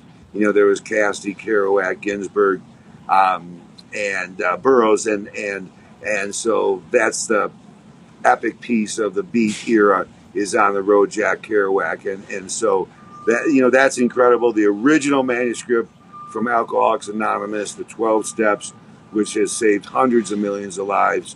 That's a really big one. First time Dylan ever plugged in '65 at Newport Folk Festival with his black Strat, and started playing. Jim, it sounds like you have literally everything. And whenever you think about, people that are very successful in this world, okay, and obviously you're one of them. You own a team, a very storied franchise in the greatest league on earth. And whenever you think about the people that are in these positions, I would always imagine how, if I was in one of those positions, how would I do it? Well, I think the way you're doing it is pretty fucking sweet. I want to let you know that. Just let me buy all the cool shit that has ever been available, and then I'm going to tour it around for free, and then we're also going to do a concert with it. That's an incredibly cool thing. How did you how did you dive into doing that? When was the thought, I'm going to take it on the road, we're going to have a party with it? The biggest thought was kind of two things. Have fun, have a blast, raise the spirits, because spirits inspire, inspiration changes the world, and be of service. I don't think there's anything higher on this planet to be of service to other human beings. And doing the show for free, bringing it around for free, getting everything together is a service to the arts. It's to kick the stigma, which is so big to my heart and my family. Kaylin Irsay, my youngest daughter, runs that in a big way. And we've raised, tens and tens of millions of dollars to continue to fight against the stigma against mental illnesses, addiction, bipolar, anorexia. You can keep naming all the mental health issues that are out there, but people are ashamed to come out and talk about them. So being of service, I think, is the highest level any of us can be. Whenever we're of service, we're making. I mean, my thing is alleviate human suffering. Doing that and also bringing joy, because when you inspire people come from these concerts, and I don't need any money. I don't need their money. I was blessed to work hard, and anytime I came home from making a couple $1 billion, maybe from some big transaction that was a strong pull in that took a lot of blood, sweat, and tears and scars left over. Hell yeah. I was always like, God, I can make the world better now. I can help so many people with this because there's too much here for my family. They'll be taken care of times 100. I'm not worried about that. I'm worried about the world. How can I help the world be a better place? Why? Because I believe in a higher power, and I believe our purpose here, is to grow spiritually, and being of service is the best way you can grow spiritually. Yeah, it's like Jim, I watched you at this one training camp, and this was the first time I really seen you in public. And you were just handing out hundreds to people. I've never, handing out hundreds to people. There was no cameras. This was before social media was really a thing. You rolled in on a golf cart, had a sweet sport coat on, sweatpants, slide shoes on. Yep. We are a classic Jim Irsay. Now that sport coat, though, probably 10, 15. I mean, that thing, tailored look. Well, you're not supposed to notice the pants or shoes. Just stare at the sports. But you show up here, there's no cameras, there's no nothing, and you literally just start handing hundreds to every human that was in attendance. They made an announcement, it was 10,000 people or 12,000 people, and it felt like you literally gave 100 to fucking everybody. And I was thinking to myself, every billionaire could actually do that. Yeah. You wish that every billionaire would actually do that, and you've always just done it. As you smoke a cig right there, know that you're an inspiration, man. You've done good. You should know that. Well, I was a little kid in that crowd once. I waited in line, for 2 hours to get Ernie Banks' autograph in a bank in Chicago. And so I know, what it's like to be the 8-year-old, in the stands. So, my thing is to interact and have so much fun with the fans. A lot of people don't know I put on this Willy Wonka outfit about 12 years ago, and we had a treasure hunt in Indianapolis. And the winning team at halftime was given real Super Bowl rings, saying these Super Bowl rings represent rings to the fans. And it was so much fun they had on this treasure hunt all over Indianapolis. There was groups of 6, and it started, maybe 50 groups, and then it was, down to 1. And then at halftime they got their rings. So it was so cool. Yeah, there you go. You guys are good. And so we tried, Jim. Yeah, we tried. And so, just think how much that means to someone, that memory and that joy and that, because, I've been blessed and I've had 10,000 nights of suffering, and I'm not going to go into the home I was raised in and all those things and the difficulty you have. I mean, people know they've been on their path from their families of origin and what they went through their life. And so I know suffering, and I want to alleviate that because why? Because I know how it feels. I know how it feels to be a prisoner of war, and so I, in going out, it's just on my heart. I don't know. It's on my heart to bring joy to the fans. And, Pat, and just to do things like Bill Veeck did with the Sox and the Cubs when he brought a midget to bat and they couldn't hit the strike plate and they made a new rule. I mean, fun stuff like the circus, everything kind of to me starts with the circus. How do you get them in the tent and have fun? Because, that is bringing joy is the greatest thing. And I agree, Jim. Hey, hell yeah, Jim. Yeah.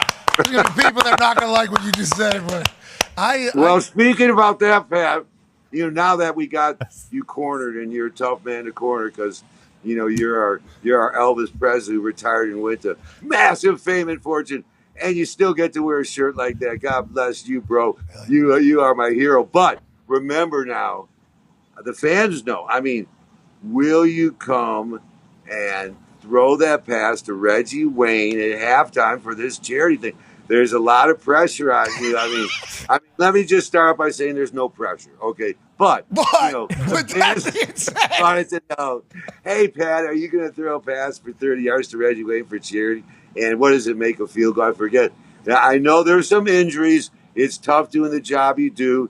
You fell at home trying to get along. Here's the thing, Jim. I was going to do it last year. The game we were going to do it, though, literally, I forget what happened. Something happened to me, and I'm like, I'm not going to be able to do it. My fall schedule is bananas, but I'm getting into shape. I'm getting into shape right now. Am I getting into shape for this? No, but certain added thing. Let's do it this year. Let's knock it out this year. Let's do it. Are you excited for the team this year? Pardon me? You excited for the team this year? I'm pumped for the team, I think. Am I tell you, look at, as you guys know, Peyton's year, we are 3-13 the first year, and that's a guy who played a lot of college games and, was really prepared as much as he could be for the league. So for Anthony Richardson, it's going to be tough. We know that, but he has to play to get better. I mean, there's no question. Gardner could come out and, obviously play better early on, just being a veteran. But we have to get Anthony on the field, and that's, Shane's call when he decides to do it. We're going to win a Super Bowl. This year we're winning the Super Bowl. I can't wait for it. And if not, we get better, Jim. We get better. AJ's got go ahead. AJ's got a question for you, boss. AJ, where's the stogie? I'm gonna light one up. I saw you light that cig up. Made me want to light one of my stogies up for sure. But I don't want people give me shit just without you joining me. Hey, why don't you be a good teammate, AJ? But don't let Patrick, slip any of that, magical weed in that stogie. He's dangerous that way. No, I got a cig. I got a cig as well. Yep. I got a cigarette as well. No drug testing for the Patrick. No. McAfee Show. That's true. No, that is not the case. But here in Indiana, only CBD and tobacco. That's right. Only CBD and tobacco, obviously, boss man. You know that. Yeah. Go ahead, AJ. Mr. Irsay, it got me thinking when you're talking about all these awesome, just all this musical gear, everything you have is so cool. Do you have anything from the Titanic? And did they reach out to you at all, the Ocean Gate people, on that whole situation, that sad submersible that went down there? Have you had any contact with those people in the past? Well, I've always been a great historian, if you will. I'm trying to, learn about the Titanic and everything about that. And, I know those subs you go down are dangerous, but, they're high tech and they really check everything. And I don't know what happened there. Wow. It's such a tragedy. But I would love to have something from the Titanic, but nothing, there could be something actually. Whoa. Maybe some silverware. I'll have to check with Larry Hall. You get so many things, 1,000 or more different collectibles. So there could nothing significant. There hasn't been. If there was something on the market that would have been, big time, I would have definitely gone after the necklace. Let's say, but I guess I'd throw to the bottom of the ocean. So, but I would love to have something from the Titanic, and that. That's the kind of stuff, man, that really sells. I look at what people are really interested in, and people love the Titanic. So I'd love to get something from that. And I'll have to check if we have anything from that. I think we might have something minor from that, some silverware or something. Yeah, I mean, obviously you forget if you have something from the fucking Titanic. Yep. I mean, that is obvious. I tell you, that's what you have to look at that collection, and like we have all the KGB spy equipment from World War II, that because it was in a museum in New York, a spy museum, famous museum, and it closed down because of COVID. So I bought their whole museum. So we have all, eyes that shoot poison and pens that have, shoot a bullet. I mean, the bullet's not in there and the poison's not in there now. But, of course. It's so cool because there's so much in the collection. Like when we go on the road, we can bring maybe, 60 to 80 items. A lot of it's the big best of the stuff. So we can't display it all. Do you have a museum set up for public consumption or no? Well, my feeling right now is we'd like to keep the tour going, maybe go to Europe as well, because over there in Europe it'd be huge. I mean, huge in Italy, Spain, Ireland, London, right. Germany. And so, basically after that, I know at my death, which I'm not planning on anytime soon. Hell yeah. But at some point, I've told my kids, they'll be trustees and they'll be in a museum somewhere down the road. But that could be a while, because right now, like even Broadway's had an interest about doing a Broadway show the way we do it with the collectibles, with the performance, and even have a stage script written about. You could do so much on Broadway with that. And like I said, it's so cool because it's an interactive show where the fans actually have a chance probably to, pass around and touch some of the items that are collectibles during the show and watch them played on stage. So hey, Jim, you have a history with the Broadway, too. I remember, I think it was a couple years back, you donated like $250,000 after a Broadway show, just like out of nowhere. Yeah, I love going to them. I tell you, a good friend of mine, do you know Chris Angel in Vegas? Yeah. Do I know Chris Angel? Yeah. Yeah, the guy took the guy's body off and put it on somebody else's leg. Yeah. You're friends with Chris Angel? Yeah, we're good buddies. His son survived cancer, and so we were out there and donated, I think, $500,000 to his cancer fund after a show. And then he was crying and so inspired. He gave me the chair that Jerry Lewis sat in during all his, fundraising shows that Jerry Lewis had given to him. So now we have that collectible given from Chris Angel. But, in Vegas, we went into weather problems. And I had just seen his show the night before, so he was saying, come over to my place. I got it all set up. And it turned out we ended up going at noon in Vegas instead of at night. There it is.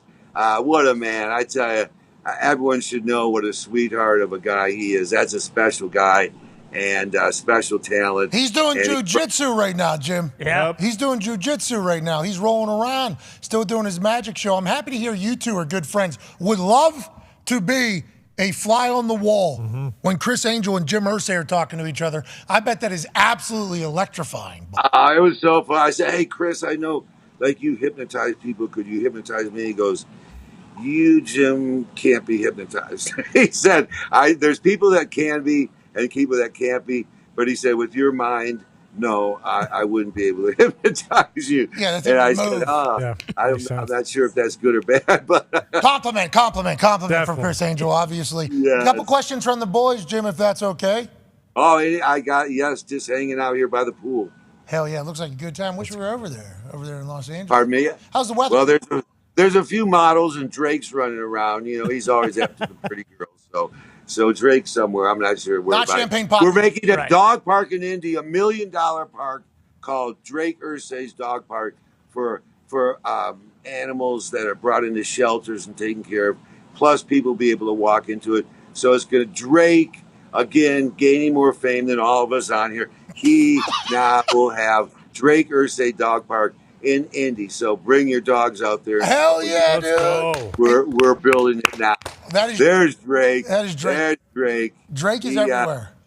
He's everywhere, and he listens to that David Bowie song "Fame" because he said, he told me, he barked at me, he said, "What fame will get you is no tomorrow." So he's living David like was right. that Red Rocket out there too. Whenever he's waltzing around, especially in LA. I mean, Drake's an absolute beast. I want to let you know, as somebody who has a wife and a family that loves dogs, and Indiana's a big-time dog town, we want to let you know how thankful we are that there's a billionaire here who loves his dog. Yeah. He's just like, you know what? Fucking $1 million dog park. Need one. Well, it's the same thing with Lolita.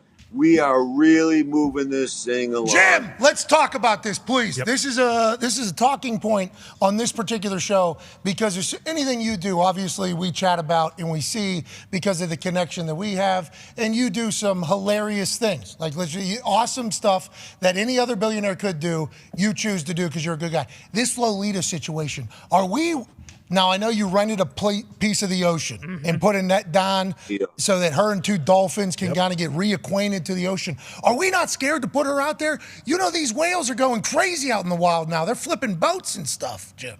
Well, I'll tell you, first of all, she's not going into the wild, and I'm glad you mentioned it because there's some people that, have talked about out there that don't really realize, in the last 6 months how hard I have worked on it. People like Charles Vinnick and Pritam, the Buddhist, has worked on it with the tribes. I mean, we have former senators, Evan Bayh, great lawyers. We are working with, House Representative Susan Delbaney, the state of Washington, the governor. I mean, we have been working on this thing, and we will get it done. And we're trying to get it done sooner than later because people are saying, well, how? You don't know about the permits. We don't know about, I mean, this is something, yes, I'm putting up tens and tens of millions of dollars. But this is my personal, I mean, I'm into this thing with my hands on it as a producer, and it was going nowhere. And I said, let's go. She's healthy. I got the money. Let's move her. You got to get all these permits. We were just out in Washington. It's a 15-acre fenced-in area where she'll start, and it can even be reduced to 1 acre when she gets there. She'll have 2 dolphin friends. You know, we're going to get her on a big, you know, C-17 or 747. We have her tank. She's been practicing getting in her netting so she can get put in the tank.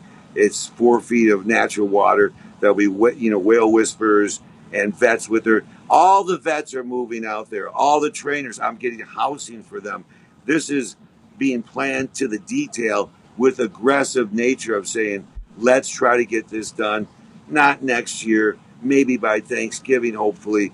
And we're appreciating you're using your massive show to help and saying, please, and Peter's with us, a lot of people are with us, you know, don't hold up this move with red tape if you're, you know, one of those federal people, because that's all it is. You know, lobbyists want to get paid, and this red tape, why wouldn't anyone want to move Lolita out of this condemned That's what we've been pool? at. Yes. You know, and plus right now, Eduardo has been great at Sea Aquarium, and you know, but I am paying for all her care, taking care of her now, and we want to get her out as soon as we can. How'd you get into this, Jim? Jim, did you meet Lolita? Did you saw Lolita? How'd you get Yes, started? I've been with her multiple times.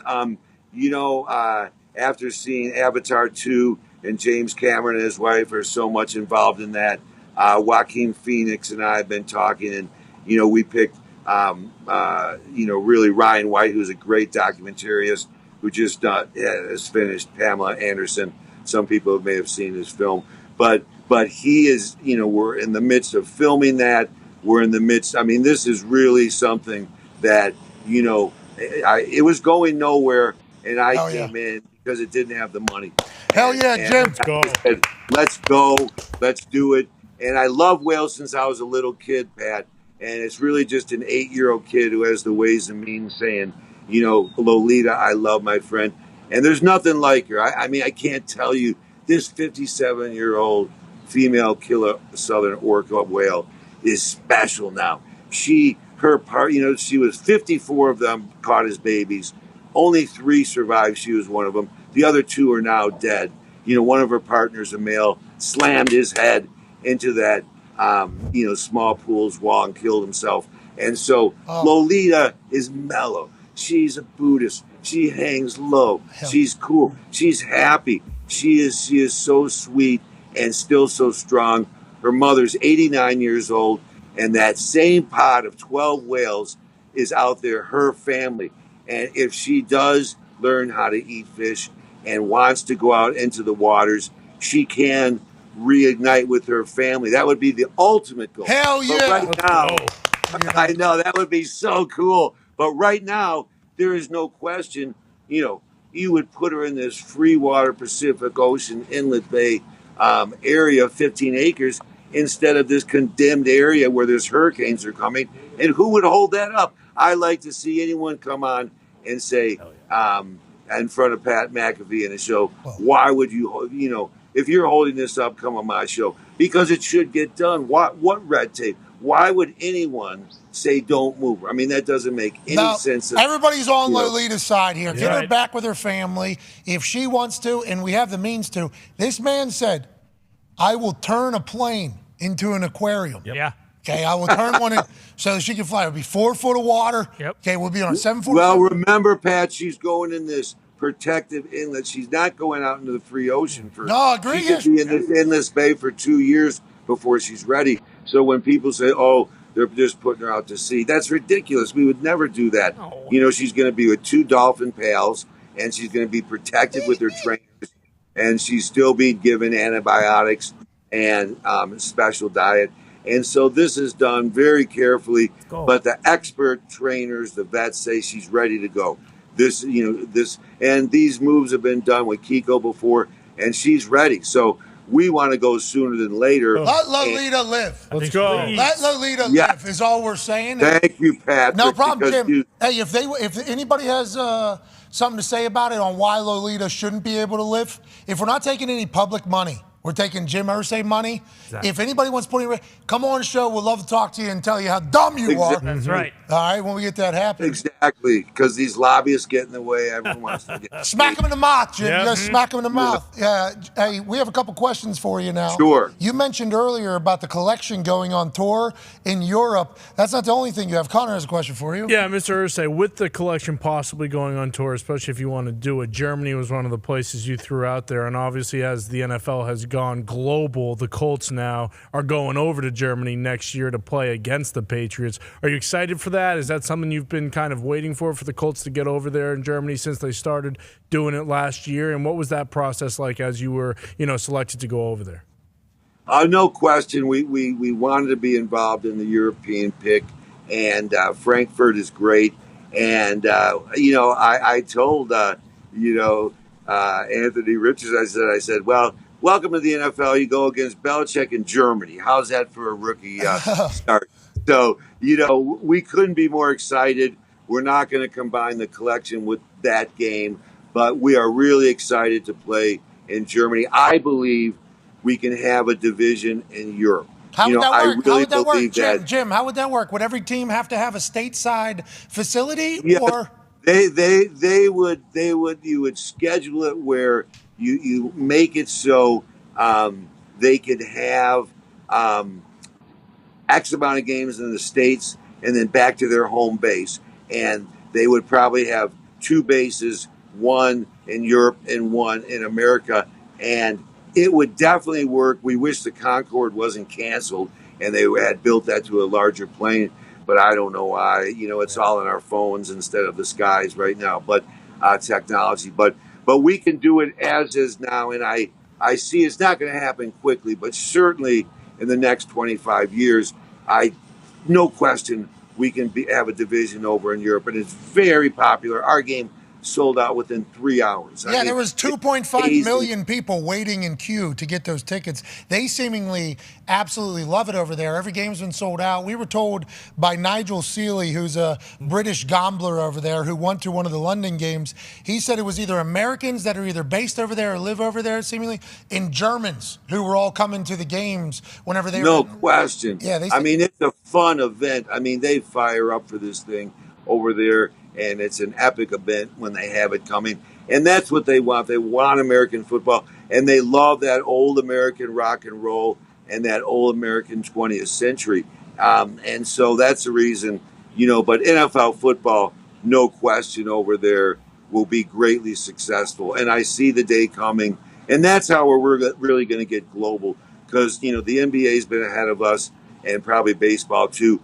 But our sport to get truly transported there, eventually to have teams there, that will be an exciting day. I don't know if I'll live to see it, but I hope to. And you will, Patrick. You're a young man still. Come on. Yeah, I lived hard, though, burned both ends of the wick. But you know that. Absolutely, you know that. Yeah, I had. Yeah, But we're so excited to go play there. Yeah, so Jim, my thing there about what you just said about 25 years having a division over there, and you told us about the Concorde before about how that was potentially a massive piece of having a team over there because it was only supposed to be 4 hours or something from New York to London with those jet planes, and then obviously they disbanded. 3 hours. 3 hours. Holy shit. Damn.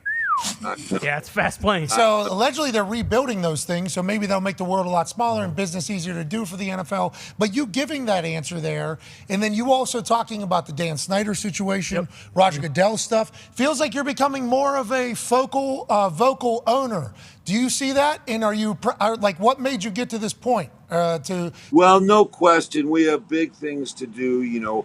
Roger Goodell has been so outstanding. He's going to be around till 2027, then we're going to have to look how we structure the league because we can be so much bigger than we are. We're grossing $22 billion. We should be grossing $50 billion to $100 billion because we need to get in. We're finally getting into entertainment. with Skydance and in our deal with Hollywood films like Blindside and so many films we could make. But this is, our brand, is just one of the greatest brands in the world. And so we should be, doing so many other various things, which we are beginning to do. So I could see the time where you have a commissioner of football, a CEO of business in the whole league, and they work together, and you have to dream and pursue those dreams vigorously. You can't take no for an answer. It can be done, and we can do different things, and we can get over to Europe. And, I think, in forward thinking, I know Jerry Jones feels the same way, that, we have a chance to be doing a lot more, and getting into Europe is a big part of that. Having different various media companies, I wrote a dissertation on NFL Hollywood, where we write, we produce, we have so many films to tell, the George Halas story from the beginning. There's endless films that go on and on that we can make. Blindside was so popular. So I just, no question, Pat, by the nature of things, my thing to owners is, this is your league. Get more involved. See those people up there? They work for you. You sign their paycheck. Roger Goodell, he works for you. You sign his paycheck. You're an owner. This is your league. You act like it's someone else's league in New York. Some people do. And my thing is, ask questions. Ask questions about everything. Get involved. Be more involved, like the old days when owners were owners. And that's what I want to see happen. And like, the Josh Harris group, I know Josh, and that group is going to be outstanding in terms of being really forward thinking and trying to drive that NFL brand a lot more going down the road. Hey, thank you for laying it out like that, because obviously you've been in those rooms. We have not. We only can kind of guess what things are like.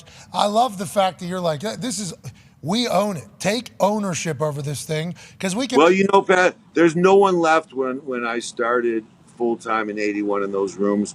By 88, 89, everyone's gone. The last living guy is Mike Brown, and Mike's in his late 80s and doesn't come to meetings anymore. But there is no one left.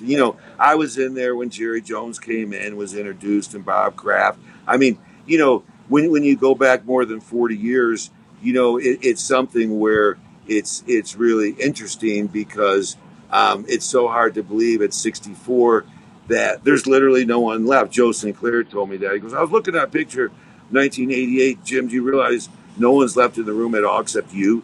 It's like, I said, I know. It's incredible how the turnover is.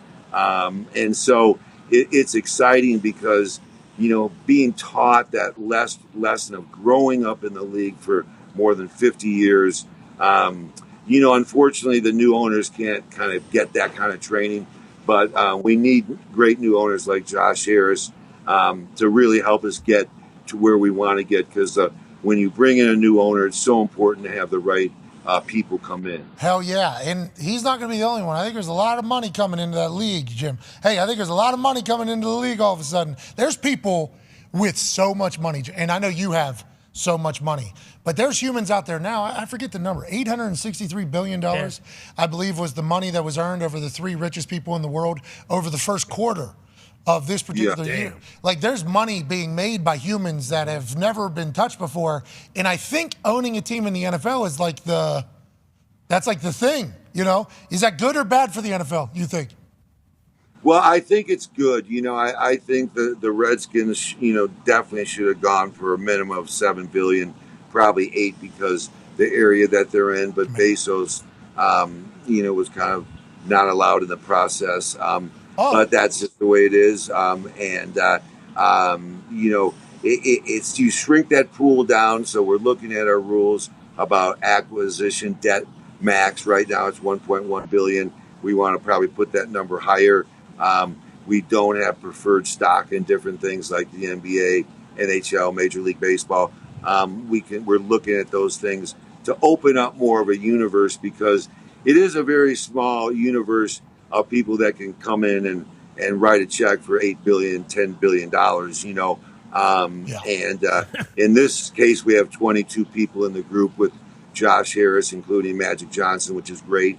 But hey, now, 1% costs, can cost, $150 million, just 1%, we bought the team for 14 million, Hey, business is good. Let's go. Business is good. That's good news. All good news. AJ has something for you, Jim.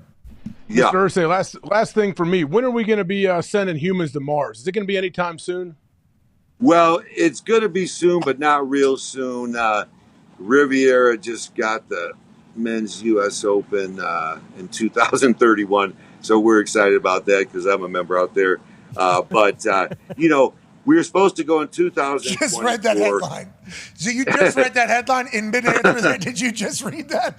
You're like, hey, good for Riviera. We just won. I know, we're excited. Got to grow that rough, but Mars is so exciting because we have to get housing on the moon to start with. We should have a big dome, like one of our domes we play in. That's a city, and it should be constructed up there so we have human existence in another place in case a meteorite's coming, in case something happens awry with the environment that, let's get situated on the moon and then let's go to Mars, because you always go to Mars from the moon. You have to remember, the moon is 208,000 miles away. Mars, 250 million miles away. Wow. So it takes 9 to 10 months to get there. And it's nice to stop in the moon. At the moon, it's kind of like, going to LA and stopping, maybe just in over the border in Ohio or something. But, you don't get too far, just stop it. But it helps. But we need to be there because I want to see the world do something together. All people, North Koreans and Chinese and Americans and, everyone together, Russians on this flight bonding. Let's do something great. I'm tired of, all this money spent on bombs that are never used. It could have fed the children. It could have educated the poor. Instead, Star Wars systems going way back and all these hydrogen bombs just hiding billions and billions of dollars, trillions, really not needed because we're thinking about destroying each other, which is so absurd, And so we need to do something great as a planet and as a human race so we can feel that great push of unity. Because look at nationalism is good, but it can be dangerous. We can't say in America, just build a wall, don't let anyone come in. We don't care about anyone else. Look at, we're attached to the world, whether we like it or not. And we have to remember the whole world is something that, that is connected to us. And we can't disconnect just because of nationalism. And Mars is a great way, AJ, just to get up there and do something. I see it, I think 2030 would probably be, it was supposed to be 2024 and they shut it down. And that was really unfortunate. But it will be so exciting to go there. Everyone saw The Martian with Matt Damon, and that's such a great film. And it'd be incredible to be there. But we have to have this forward thinking, and we have to be thinking about doing great things for the human race and for the world and for unity instead of always fighting each other. I mean, it's ridiculous, some of the wars that Jim. go on. Agreed completely, Jim. I mean, there's some people out there that are going to be tough to convince because I think they have only known war. But I think coming together as a species of humans on Earth could certainly be something that would be rallying and something like a team feel where we can put aside our differences to kind of get. You believe in aliens, Jim? I think they're coming. I think aliens are coming, Jim.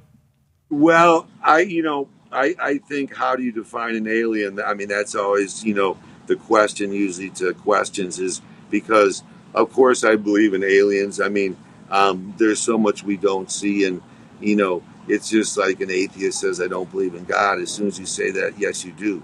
You believe in something. I mean, just because you call him God, maybe I don't believe in God. Oh, but I believe in love.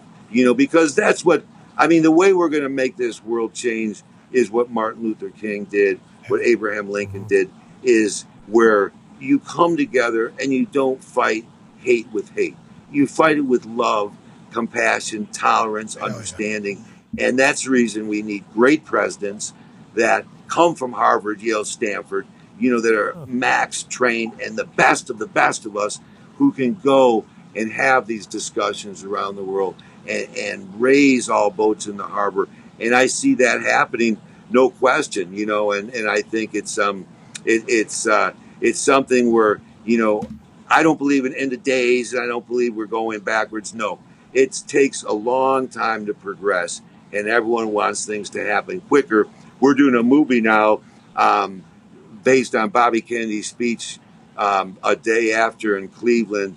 He was in Indiana. Martin Luther was killed, and then he went to Cleveland and gave the famous speech, The Mindless Malice of Violence, which he wrote, and we're doing a movie with the round table and talking about, the power and the value of that speech, about how we treat each other. Because in it, he says, we're people like George Floyd and others, like, these were people that other people loved and needed, and as soon as someone comes out that gets killed, they put him, oh, he was in prison once, oh, he did this or she did this. I hate to see that, because we all did something. No one's perfect, and there's still a valuable human being trying, and don't diminish the character just because, and we can't, be taking people away from people that need them. I mean, George was a family member and had friends and all those things. And we have to remember that. And I think in going forward, Jim. The world's going to be a better place as we do that. Hell yeah. Hey, hopefully, everybody will have that same spirit, and we'll continue to get better. And we appreciate the hell out of you taking time out of your day over there. And well, thanks. We're fired up about the season. We really are. Come on. Hope to see you in training camp like last year. And we are really excited about the year. And Anthony and Jonathan Taylor's healed up. And, I think Shaq Leonard, he's working hard. We'll see. He has a chance. He's working really hard. He's getting a little better each day. So we love Shane Steichen, love the whole energy that we have going. And, patience. I'd love to win 2 Super Bowls. I don't know if that means, this year Anthony's a rookie, so it's going to be tough, but we're excited. Yeah, you can only win one this year anyway, so don't worry about it. We're all excited. Thank you so much. Good luck Saturday, July 15th at the Garden in Boston. Yeah. The Jim Irsay collection will be there, a collection of things, a museum, and a performance from world-class Grammy-nominated and Grammy-winning artists, all happening at the Garden. Free tickets available right now at JimIrsayCollection.com. We can't thank you enough. You're the man, ladies and gentlemen, Jim Irsay. Thanks for having me, guys. Appreciate it. God bless, man. Hell Great yeah. to see you. Hell yeah, Jim. All right. See you, All brother. right, buddy. Thank you. Hell yeah, Thank Jim. you. Wait. So the collection is 25 years. Mm-hmm. So that's when you started buying stuff. Mm-hmm. Yeah. So I'm going to start buying stuff. Give it to me all. I do love how there may or may not be stuff from the Titanic. Maybe. I think we got forks. I think anything. Don't you think anything from the Titanic is kind of a big deal? He's like, I might have some silverware. I'm like, anything they He's dragged up got to his the eyes bottom on of it, the propeller. It's a lot. Like he wants the Yeah, he propeller. does. Part of the boat. How about him? How about it? Yeah, the violin that was being played. Yeah, as they were going down. Yes. I'm guessing he has hundreds of thousands or hundreds of millions of dollars worth of items that he hasn't seen in 15 years. Well, he said the collection we could only take like the top 60 good stuff. Yeah. So what? I don't think we have a Titanic. So where is the rest of it? Yeah, what's the Just bad sitting stuff? around his house. I don't know. He's got. Gotta be I think stored. he has a vault somewhere. Yeah. Is he into paintings and all that too? He mentioned all those painters. Does he have like? He had a Van Gogh. He has a Van Gogh. I don't know if he has anything else. Well, doesn't he What part give is some of the it? stuff to museums for them to be in that museum for like a year at sure. a time? Or Yeah, but I think it's normally like the sports stuff in Okay. like the 194 page scroll. Yeah, the Jack Kerouac one. That one got sent to Yes. museums, I think, Okay. as soon as he got it and stuff. He's like, the Spy Museum in New York kind of went under, so I said, I'll buy the whole thing. I'll take it all. Like it's a fireworks store. Yeah. Yep. On July 5th. Give me all your, what is it, KGB stuff? Yeah. Save the poison, but give me that. Yeah, give me the pen, bullet, gun. All right, let's get the hell out of here, huh, boys? Get Hell the hell yeah. out of here. What a day. Yeah. Lolita. What a Lolita's year going to make while we it too. Oh yeah, you don't think we're? So much money. How he's going to spend what $100 million on that? He's renting houses for the trainers to live in. Those are not going to be small houses. Nope. Renting. They're going to have a chef. Yep. Yeah. He's renting What the are you ocean. He's flying a whale in a plane to put him in a 4 foot of water. 15-acre area First-class deal. ticket too. Need to talk to a whale Miami, whisperer. Miami to Washington. The farthest you can go. Longest flight available, Lolita, in a 4 foot by what? She's going to be swimming around in the sky. Yeah. It's not just going to be like a stay here. No. She's going to be swimming. Move. They should. Don't you think though? He's right though. Talking about like who would, please no red tape. It's true. They should be absolutely so thankful someone came in with this amount of money that wants to do this, because if not him, it's not going to happen. What if them explaining to Jim why it can't happen and him just getting infuriated by it? Yeah. Just get a He's plane. going to leave it there to die. He's going to leave it right there to die. I'm trying to help. Look how sad she is. She's a Buddhist. Her husband, her partner. There's a Buddhist involved in the process too. I enjoyed. Yeah. The whale whisperer. I believe was Joaquin Phoenix part of the Lolita project. Yes, I Okay. do believe Joaquin. The mom is 89. You mean the mom's living Jim in the Cameron. wild? Yeah, Jim Jim Cameron Cameron, was really what kind of spearheaded the whole thing. Avatar 2. Dude, they do abuse those whales. I hated that. Very that bad. Really did upset me in that movie. It was tough though, kind of. Wait, in brutal. Avatar they do? Yeah. Yeah. Mm-hmm. I didn't know that. Because remember, I watched the first 2 hours of that flick. Yep. Yep. And then I was going to watch the rest of it later. Mm-hmm. It's currently streaming. I want to watch it. Apparently, I walked out right before just 15 whales get bombed to death. Yeah, shit gets bad. Just bombed. Uh-huh. And it's like, Mama whales too. It was and tough. baby whale. Separating them. Why'd they kill them all? Because we're looking for unobtainium. Yeah, they have stuff inside their brains that keeps people young. Yes. So they suck it out. Jeez, Con. This hits a little too close to home for stuff Con's been reading. Okay, AJ, keep your toxic turtle in Ohio. Yeah. They're not sucking that stuff Speaking out. of, Jim said some things there that are going to offend people. For sure. Maybe. Sorry. Maybe. Which parts? He's 64 years old, man. Yeah. Mm-hmm. Sounds like he's trying to make the world a better place. Absolutely. He is. His He was message making is a lot of great, sense honestly. to me. All right. I would take calls, but I can't open his fucking computer. Yeah, I've tried to multiple times. I have. I've gotten shoot pissed at this thing Yes. over here numerous times. Just can't open the screen. Just can't open the fucking screen. That's technology. Is it like but is it the numbers a won't Dell or pop up. Lenovo? What is it? Sign-in options. It's a Dell. Give me a goddamn keypad. No keypad. It's not an Apple, is it? Only facial recognition. Sounds like that. I mean, you can hear it. You're clicking away on that thing. Playing World of We can hear Warcraft. it. We can hear you. Touchscreen. Maybe tomorrow. Yeah. Just couldn't get it. Can't do it. I wish I could. I Yeah. just couldn't do it. That's how technology I need is. to move this. For the season, I need to move this Yep. up. Because it's Yep. Put balls. Okay. Yeah, there you go. We'll switch that. AJ, this one's for you, pal. Okay, thank you. You're going to make it. AJ, you gonna be at the ESPYs? I don't know yet. Am I? I do believe AJ Hawk will be at the ESPYs. Ooh. Oh, no way. Oh. We didn't want that one. That was because you were being negative about being Yeah, at the ESPYs. saying you don't I know. was not negative. It was. Yeah, you were. How come you wouldn't just say, "Yeah, I'm gonna be at the ESPYs"? Yeah, can't wait. He hates LA. I believe I am. I believe I might be there. I might be hitching a ride.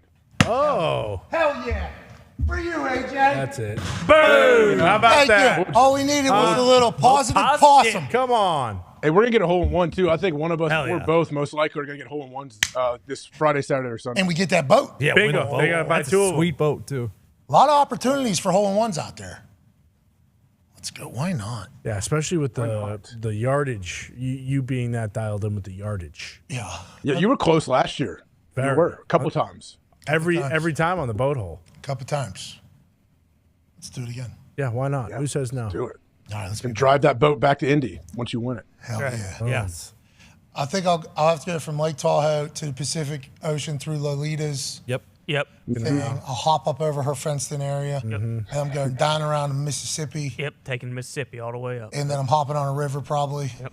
Just Ohio. borrow Irsay's plane.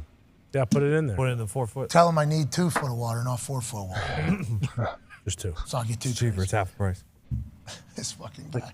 I'm How many spending full-size whales have flown? tens of millions of dollars for Lolita to fly. She's got to be the only one. It's had to have He happened mentioned one. before. He mentioned one that it lived Coco? out like in a netting system, right? Did that thing actually? Is it still living in some kind of netting Thriving. system? That's a good question. No, it's reunited with its family, just like Lolita's going to do. Hey, big shout out to Jim. Boom. Zito at work as quickly as he possibly could. Yeah. I was watching Avatar 2 and said this movie would be a lot better if Lolita was maybe doing a little something. Yep. Say Lolita. She's a Buddhist. What a hilarious. Unbelievable. She's happy. She just kind of lays back. I didn't know her tank mate blasted his head off. Didn't the love tank that and one. Killed him. Yeah. That's terrible. All right, That get out of here. happens. Big thanks to Peyton Manning, Jim Irsay, and all of you for allowing us to do this every single day. Sham Sharania stopped by today as well. Broke some news on Wemby being all the way back. Here we go. Didn't tell us anything about whether or not he chatted with Britney Spears. We'll follow up with that. Chiefsaholic has been arrested. You can sleep easily. That's right. Hell of a day today. Shout out to the Talks table. One half of the hammer. Dahn. Cowboys. Everybody in the back. Everybody else in the building. AJ Hawk, you're the man. See you all tomorrow, and then we're off for the foreseeable future. Yes. That's a long time. Yeah, but when we get back, it's going to be 30-something days. We're right in it. Yes. And there's going to be new stuff in here, I think. That's right. Uh-huh. Sweet. And D-Hop and Dalvin might be somewhere. Ooh, and Anthony Richardson might have cracked through the whole, Payne was 3-13. Yeah. Yeah. We're going to get eyes on him? I did not like that he said Peyton played a lot of college football, and he was 3-13. Yeah, he did say that. Yeah, that was a good little lead in. Oh, okay. Also, Shaq Leonard has a chance. Self-handicap. Yep, that was Their team interesting. was terrible then. Yeah, true. Now the team's pretty good. He could be sandbagging too. Just They all lower could be. expectations. Sound real and good then- for middle linebacker. Yes. But Shinzu. He's smart. What does Shinzu say, though? Be weak when strong. So Shaq Leonard is not playing? Yeah, I don't know. That sounded a little concerned. That was odd. Yeah. Jonathan Taylor's healthy, though. We'll figure it out. Said that. We'll figure it all out for tomorrow. You all are the best. Be a friend. Tell a friend something nice. It might change their life. Goodbye.